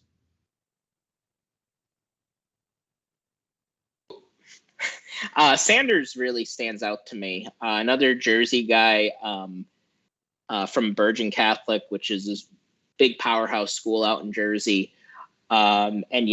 played both ways. Had, is a really good running back, good track athlete. Definitely a guy that Penn State's going to be in on. I think they have a decent shot to get him. And who else did you say? Willie Love? That's right. Yeah, another guy. You might even say, I love him. I don't, but maybe someday. Pretty awful. Maybe someday I will. We're just getting to know each other. Okay, I'm gonna stop. But I love his size. He's 6'2", 200 pounds. He's from Camden. So for those of you who don't know Jersey geography, that's right by Philly. So essentially, you could almost call him a Philadelphia guy.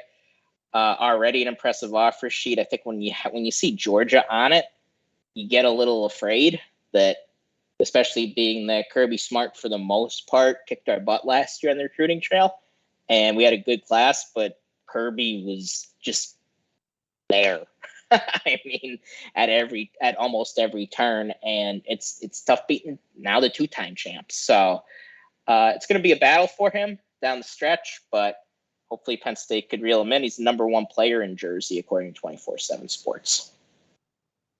What about Tawaski Abrams, wide receiver, 4-star guy, top 50 wide receiver all? He just came out. Penn State is in his top 8, although I think he's a Florida State lean. I don't have too much faith in this one, but I thought I'd get your quick thought there.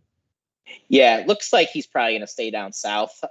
Florida State, LSU, A&M, they're all heavily involved. Fort Myers guys. So Florida, I mean, it's hit or miss on the recruiting trail, right? Like a lot of those Florida guys just want to stay down south. Some of them, now that we have J1 Sider, they want to come up here in the last few years. But yeah, I'd probably lean toward Florida State. And if it's not Florida State, it's probably not Penn State.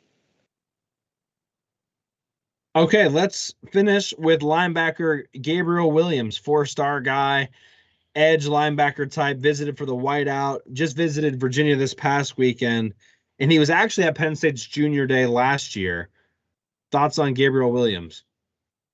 Yeah, he's been up a couple times. Anytime you could get somebody up for the whiteout, I mean, that's a big deal. I think it's, what was it? I think Jesse James said if you come to Penn State and you're at the whiteout, you're basically coming to Penn State. At least if you're going to decide that day. And yeah, I think Penn State, Maryland is big on him right now. I think On3 Sports has him as the number 1 player in the state of Maryland. So if he comes to Penn State, then that means we will acknowledge him as the number 1 player in the state of Maryland. That's just how it goes. So yeah, I think Penn State has a good chance to get him. It's going to be a battle with Maryland. And Notre Dame is also involved. So that's for a kid at a Catholic school. Can I go off on Notre Dame for a second? No. Can I please? You're going to do it anyway, so. All right, 1 second. I hate when Notre Dame fans act like they don't get anybody good. And they're like, oh, well, we have these stringent academic standards. We can't just take anybody here. And you look at the recruiting classes year after year, and they're always in the top 10. I'm so sick of hearing it from these people. Because every single kid that goes to a Catholic school, they all get driven to go to Notre Dame. And magically, they all qualify to get into Notre Dame. It's something how that happens. How every single kid that you see with the Catholic high school, Notre Dame's in their top 5. And then you have to hear from them about how they should be getting guys that are going to Army. Give me a break, Notre Dame. Okay, I'm done. You feel better?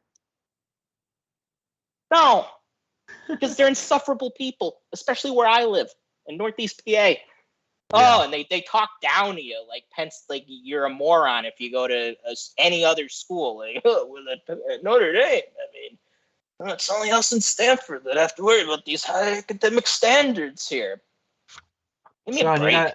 You got anyone else that you would like to mention? We just ran through like 25 something names. I think I'm good. Okay. I just want you to know that took a lot out of me because you know how I feel about recruiting, and I feel like I'm coming along better, but I mean, that took a lot of my time to figure out who we wanted to talk about, but it's what the people deserve. It's what the people deserve. Yeah, it's the one thing in college football that is a year-round thing. So there'll always be recruiting news. Yeah. Well, it's now everyone's favorite part of the show until we get to our next segment. That is, which I really think people are already blowing us up on Twitter. So, good or bad? No, with their thoughts on PSU QBs. Oh yeah. So it's already started, and we haven't even thrown ours out there yet. So, I'm gonna try to kind of post it as if who had the better squad, like my squad or your squad. I think that will be pretty interesting. So, there you go. It pops up. Okay, sweet. But fan question time. Again, at Hardcore PSU FB to drop us a question. We have 3 today. Still have kind of a reserve pile of questions that we'll probably get to when we don't get some on the cold days of February or whatever the case may be. But we will answer 3 today. This one is from Sam Williams, which I don't think we've had a question from Sam before, so thank you. He says, do you have a wish list for who you want the new receivers coach to be? Sean, I'm going to let you also deviate here and say kind of what you want from a receivers coach, because we've heard the Bobby Ingram, we've heard the Coach Gaddis, Wikipedia stuff. I don't really know how much there really is to that, but Jeff Scott's name, I know you've said before, but if you don't necessarily have names that you feel great about even thinking about, maybe just what you also want to see, right? Yeah, I'll do a combination of both. So what I definitely want is a clear upgrade, because I don't think Stubblefield, and I think the majority of Penn State fans who are very hard on coaches usually kind of agree with me on this. I don't think Stubblefield was bad. Did he deserve to get fired? I mean, maybe. Just from the aspect of he wasn't an elite level coach or a great coach, or we could do the elite for good discussion, which Corey and I have done many times, but he wasn't a great coach. He wasn't an elite coach. And I think if you make a move like that, you're banking on getting a greater elite coach. And maybe James Franklin will. But if he doesn't, I mean, I'm going to tell you too, I don't know if this guy is a clear upgrade over Taylor Stubblefield. So that's what I'm looking for.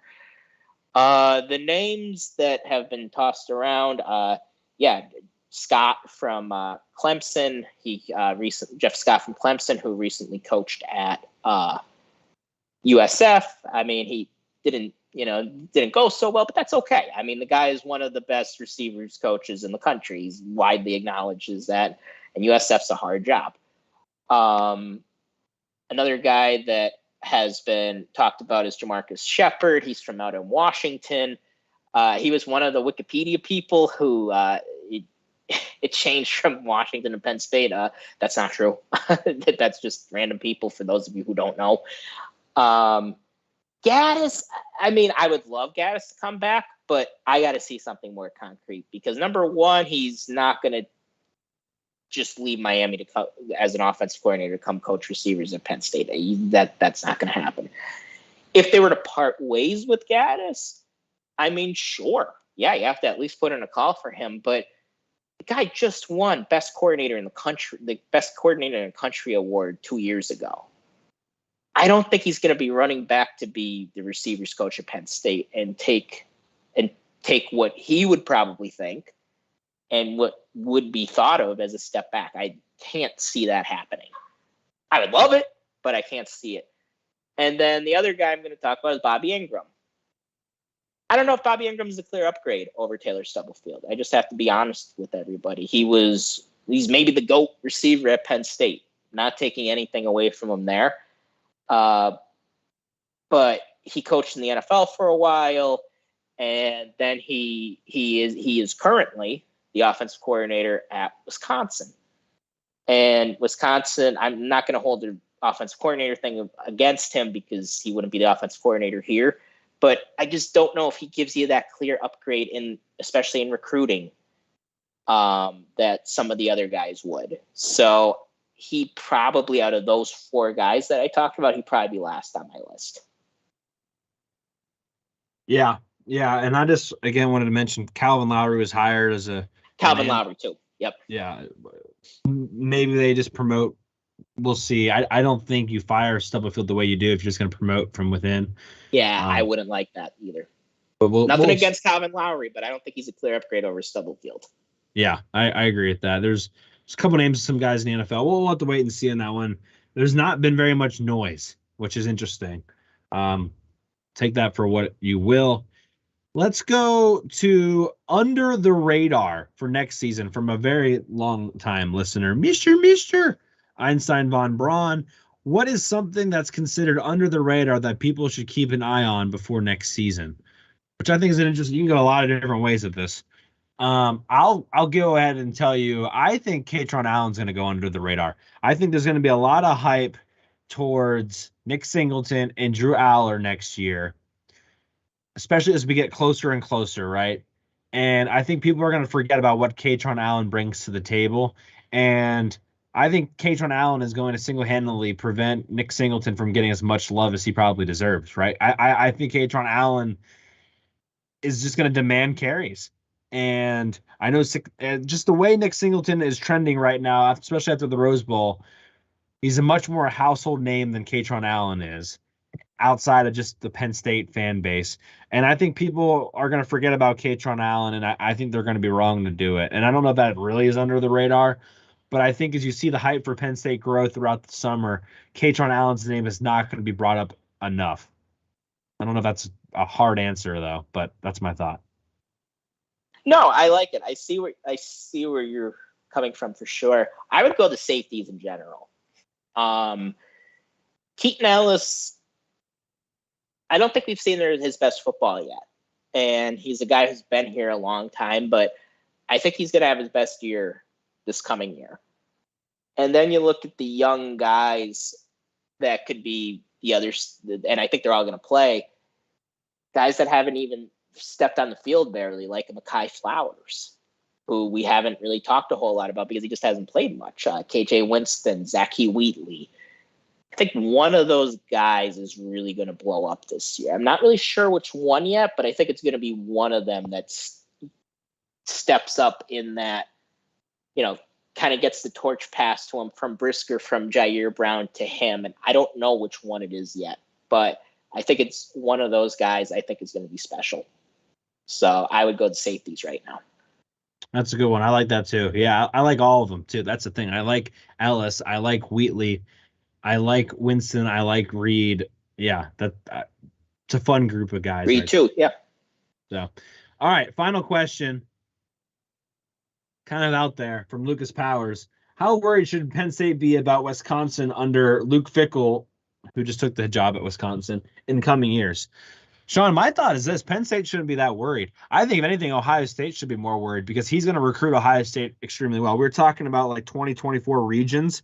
Ohio is a very strong region in 2024, and I'm very curious to see if Wisconsin dips into Ohio and recruits that area because of what Luke Fickell is able to do.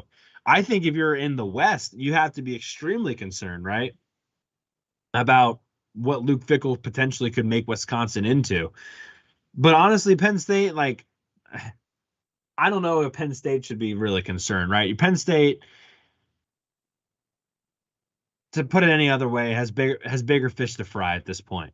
And that's just the only way I can say it. I mean, could Wisconsin, even when Wisconsin was winning or going to the Big Ten championship and losing and going to the Rose Bowls and losing, most of the time they weren't better than Penn State. They just didn't play anybody. So, and that wasn't always the case. But I just think, I got to be prove it to me, I guess, is the best way to say it for Luke Fickell and company. What are your thoughts, Sean?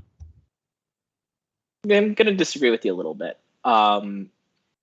Nobody knows the state of Ohio better than Luke Fickell, including Ryan Day.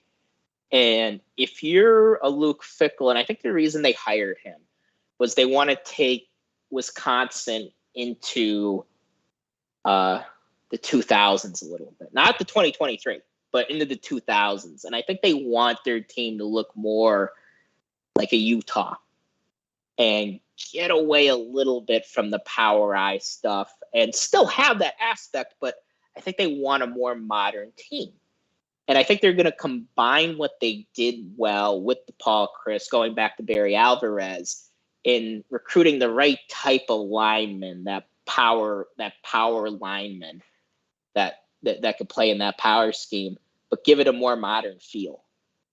And I think Luke Fickell's going to do that. So you brought up the divisions. I think the divisions could become irrelevant quickly with USC and UCLA coming in. And I still think we're going to go to a pod system. And that's just kind of my feel on it. And I think that's what's going to happen. I mean, I don't really know how you're going to do East-West anymore. When you're adding 2 teams from Los Angeles, are you going to move Purdue and Don't get me Mich- started. I don't want to go down the pod route today, dude. We can talk pod another time. No, Corey, I'm saying I think it could become irrelevant. They might just get rid of the divisions altogether. Yes, I think that's possible. We will have to worry about Wisconsin. Yeah, I think the question wasn't worrying about them as much as it was how worried. And I'm saying, prove it to me before being worried. But yeah, I would say somewhat worried. I just was saying I don't want to talk about your conspiracy of the pod system, because I don't think the pods are going to come into play. Corey, it's a real possibility. Now, the Big Ten kind of thinks like cavemen a little bit, so I'm not saying it's not a good idea. Yeah, let me be very clear. I don't think it's a bad idea. I just don't think it's ever going to happen. If it does happen, I'm going to bring it up to you all the time. Yeah, we got the pods. Absolutely, we can bring up the pods on the pod, and I don't think it's a bad idea. Yeah, I don't know. It's just something that could happen. So yeah, my answer is we should be somewhat worried about Wisconsin, because I think he's their best coach since Barry Alvarez. Yeah, I would agree with that. But definitely better than the guy from Oregon State that lasted for like 2 years. Yeah, remember that guy? All right, thank you for the fan questions. Make sure you like and subscribe to the video if you're listening to it on the YouTube on its own sectioned off portion. Okay, so I don't know how I'm gonna do this like cleanly so it looks great on social medias. Also, Christoph said on YouTube, Northeast PA has way too many Notre Dame fans. So I wanted to make sure you saw that. If you live there, Christoph, then you know. I think we're gonna do it this way. It might not look pretty for everybody, but it's gonna look pretty for us when I put it on like TikTok and YouTube. So that's what we're gonna do it. So nothing's gonna show up on YouTube, but when we go back and edit it, I'm gonna put in our lists here for our quarterbacks. I'm gonna flip a coin, Sean, and we're gonna. Do you think we should snake draft it? I feel like we don't snake draft it. Yeah, let's just go. You pick, I pick. You pick, I pick. Yeah. Okay. Or vice versa.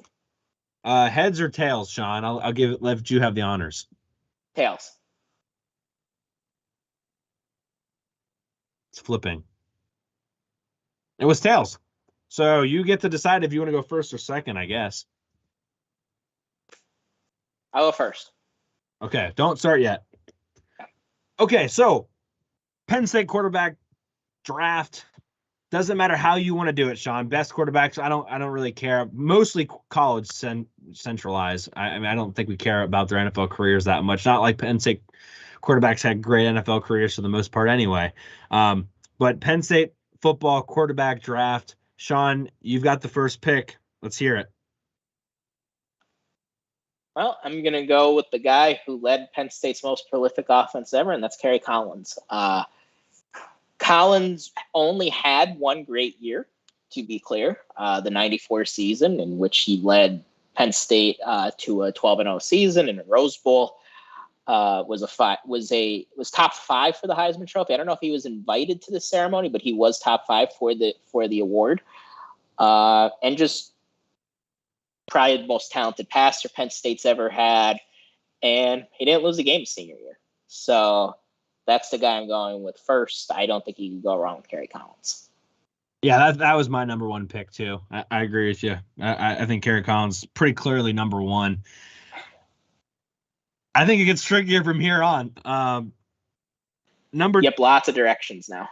My first pick, I'm going to take Todd Blackledge. National champion winner, Davey O'Brien winner, threw for over 2,000 yards, 22 touchdowns in 1982, ends up with 41 touchdowns in his career. The only real knock on him is that he had 41 interceptions in his career as well. But I just don't think he didn't. He actually contributed to his national championship more than someone else that we might or may not talk about. So, and he's fantastic in the booth, and I love watching him eat an outrageous amount of food. So I have Todd Blackledge as my first pick. He would have been my second pick, so that's it. That's a good. He would have been my first pick too if you picked Collins. So that's a good one. And back then, the game was different. A lot of guys threw more interceptions. If you look at some of the old school quarterbacks, like Joe Namath threw a ton. I think Joe Namath would be awesome if he played today. So it's just one of those deals. So I am next. And with my pick, I'm going to pick my favorite player ever at Penn State. That's Michael Robinson. Michael Robinson, not the most talented passer. Obviously, he only completed, he another guy that really only had one great season. In my opinion, he should have started over Zach Mills at least in 2004. He didn't, but he should have. And he was outstanding his senior year. Outstanding. Like, he was only behind Reggie Bush, Matt Leinart, Vince Young, Brady Quinn for the Heisman Trophy. And he was the catalyst of that offense. He led the Penn State revival that existed in the mid to late 2000s. Might have saved Joe Paterno's job in a lot of ways. And he was maybe Joe Paterno's favorite player. And I think in the back of Joe's head, he kind of knows that if it didn't work out that year, he's probably going to retire. And, he really, what he did for the program as a player and as a person, I don't think that could be minimized at all. And he was so fun to watch. I would have loved to see him in Joe Moorhead's system, because I think that guy would have been able to run it better than anybody we've ever had. Yeah, that was my next pick too. So we're on the same page so far, but I think this is where we're going to begin to differentiate. I'm going to go with my second pick, Richie Riverboat Lucas, 1959 quarterback under Rip Engel. Wow, you went the Rip Engel direction. I did. He was the Michael Robinson of the Rip Engel era. Okay, this dude finished second in the Heisman. He won the Maxwell. He beat Bear Bryant. He played both ways. One time he got 4 tackles in a single series against Illinois. He led the team in passing, rushing, and he punted the ball for Penn State. Ended up with 21 wins, 8 losses, and a tie in his career. I think if he plays nowadays, he'd get a lot more attention, but he was literally the Michael Robinson of the 50s.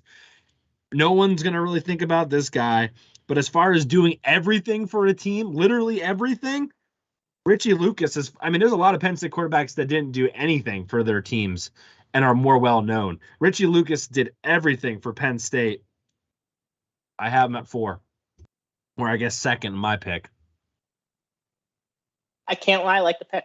I do. I like that you honored the pre-Joe guys. Joe was there. He was an assistant, but I like that. I like it. I'm going to go with another older guy, Chuck Fusina. Won the Maxwell Award in 1978, helped Penn State get to the Sugar Bowl, where they lost a heartbreaker on the last play. They got stopped on 4th down and goal, last play of the game against Bama. Was a consensus All-American, played in the USFL. That was Donald Trump's league. So he played. He was very good there. He was an all-star in the USFL, and Joe often gets thought about, and understandably so, especially when you consider older Joe, as like kind of a throwback. He loved fullbacks and everything, but in a lot of ways, Chuck Fusina ran one of the first modern offenses. Like, we threw the ball way more than teams used to back then. We never were really a wishbone team like a lot of those Oklahoma teams were under Barry Switzer, like Tom Osborne was. That was never Joe's style. Joe was thought of as an innovator in the game in the late 70s, early 80s. Same thing with Todd Blackledge. Like Penn State, little fun fact for you about Blackledge. That was the first time a team won the national championship throwing for more yards than they ran for. Like, that was unheard of back then. And Fusina was really the first guy that they pushed that with. So yeah, I'm going to go Chuck Fusina as I'm going to be honest with you. You could have got him later. I think that's a reach by you there. Good quarterback. Won the Maxwell Award. Good quarterback. Never threw for more than 20 touchdowns in a season. I think you could have different back then. I don't care. You just said he opened up. He just opened all that up. Could have got him later. You could have got him later. I'm just saying you reached, and I'm going to take advantage of that, and I'm going to get probably our favorite quarterback in the past decade, and that is Trace McSorley. Big Ten champ, Fiesta Bowl champ, tie for the most wins in Penn State school history at 31 with Sean Clifford. Leads the Penn State quarterbacks with rushing touchdowns with 30. And, I mean, just obviously what he did for Penn State, when really, where would Penn State be potentially without Trace McSorley right now? So I don't have to explain that pick very much. I think that's a pretty obvious pick. I got Trace McSorley with my third pick. Where are you going next? I like Trace, but there's somebody I would have picked over him, and that's Darrell Clark. Darrell Clark, two-time first team All Big Ten, won the Big Ten in 2008, made it back first Penn State team. We were in a long hiatus from the Rose Bowl. We made it back to the Rose Bowl. We got crushed by a team that I thought was the best team in the country, in USC, and probably the most complete quarterback I've seen at Penn State, in that I think he was a better passer than Trace. I think he was a better passer than Robinson, but Robinson and McSorley might have had a little bit more of an it factor than Darrell Clark did. If we're just being real, like when we beat Ohio State, it was actually Pat Devlin who came in relief of Darrell Clark and got the job done, finished in Columbus. But still, awesome quarterback, had a very good career, completed 61% of his passes in 2009, 24 touchdowns, 10 interceptions, and in 2008, where I thought he was better because he used his legs more, 19 touchdowns and 6 interceptions, and also ran for 10 touchdowns in 2008. I actually forgot about that. So loved Darrell. And I also like him on Twitter. He's a fun follow. Yeah, and Donnie Collins actually was like, if Darrell Clark doesn't get drafted, he was going to be mad at us. So I'm glad Darrell Clark got drafted. I would have gone to Darrell Clark pretty soon as well. So that was a great pick. Darrell Clark, as much like Michael Robinson, to me, Darrell Clark, maybe not as good, but as far as I really think Darrell Clark did a lot for me as far as loving Penn State football. So I was at that Capital One Bowl as well. So that also meant something to me. With my next pick, I'm going to take Sean Clifford, which I know people are going to be like, of course you took Sean Clifford. We all knew who was going to take Sean Clifford here. But hear me out. I mean, obviously, I was going to take him soon too, to be honest. So he has all the records.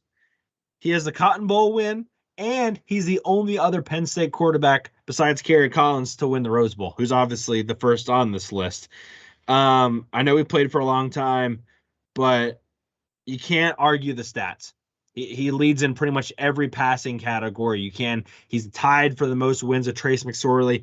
I got 2 guys on my list that are winners, and I got another guy on my list that's a national champion, and I got one of the only 2 quarterbacks to ever win a Rose Bowl. I'm feeling pretty good. Obviously, I don't need to explain to everybody who Sean Clifford is. Who are you taking on your last pick, Sean? Last one was a bit of a toughie, but I'm going to take Tony Sacca. talented guy, late 80s, early 90s.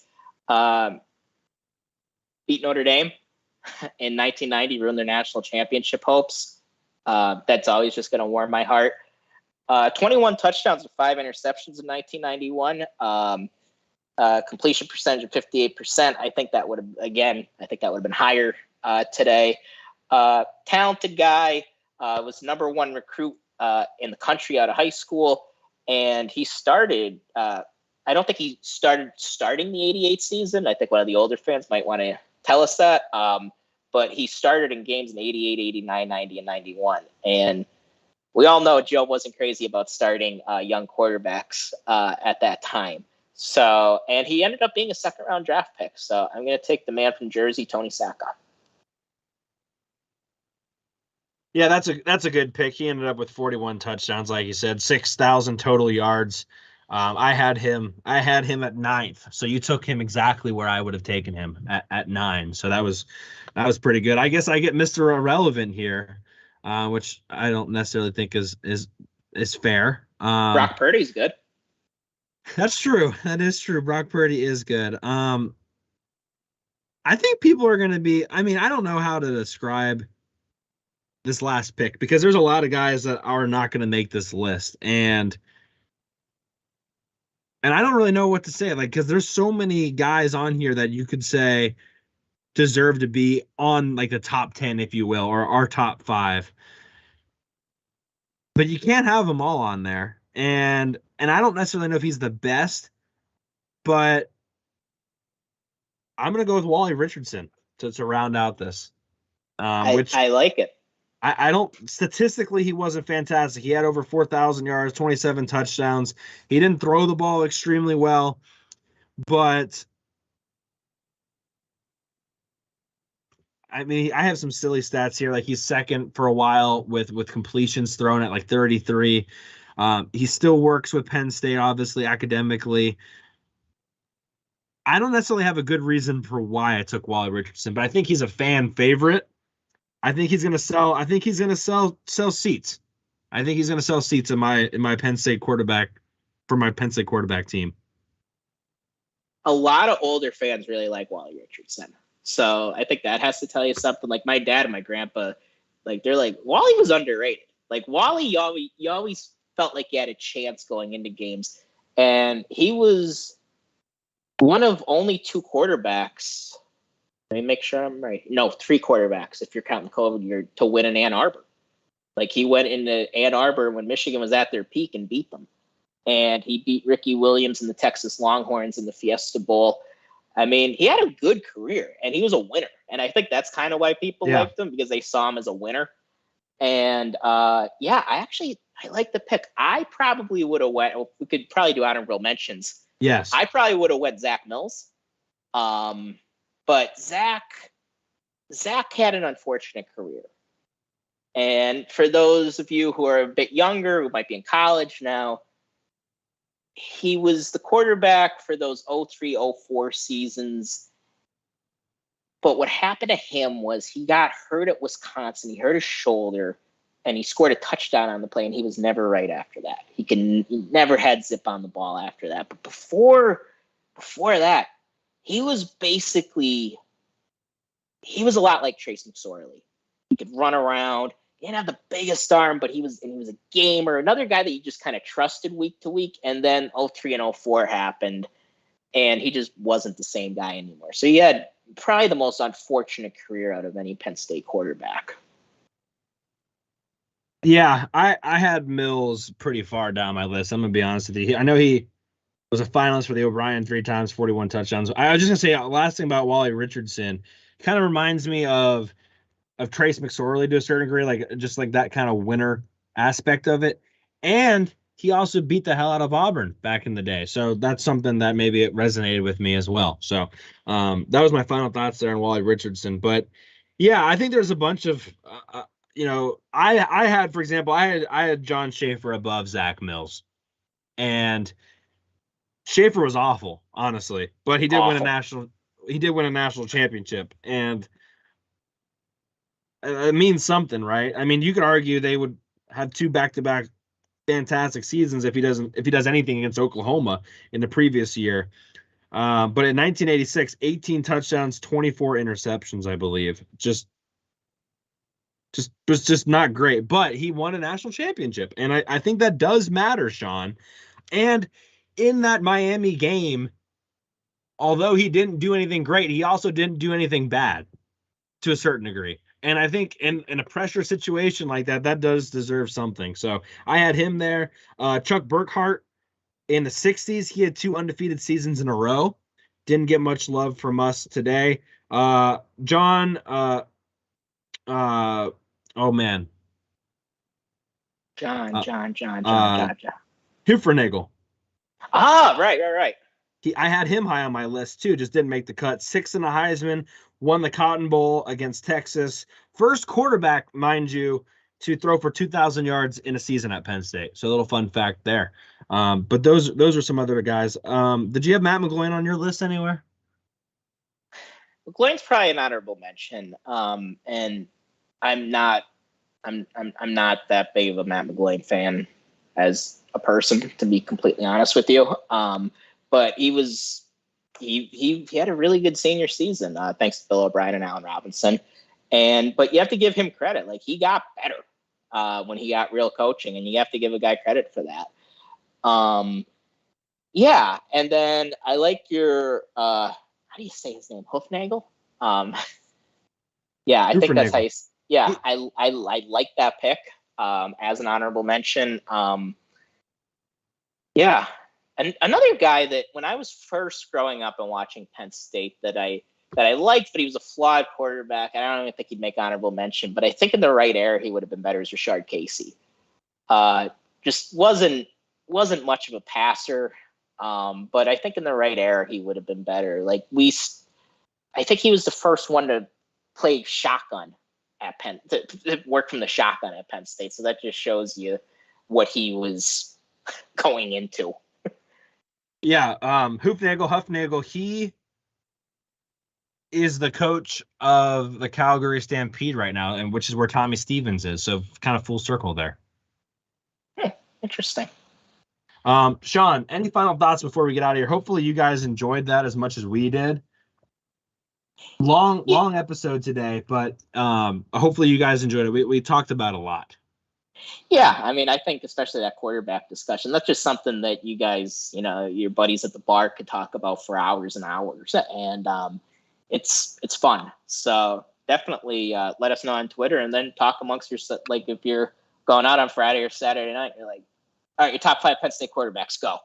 Yeah. And just like see where everybody's at. Want to mention Schaefer too. Funny story about John Schaefer and my dad and my grandpa. So back in the day, not every game was on TV. Shocking. So at some games you had to go to the Woodlands for. And the Woodlands, you guys probably don't know, it's like this big place in Wilkes-Barre. And you would watch the game like all together. It's like a fancier bar. And my dad said that my grandpa the one time just blew a gasket about John Schaefer.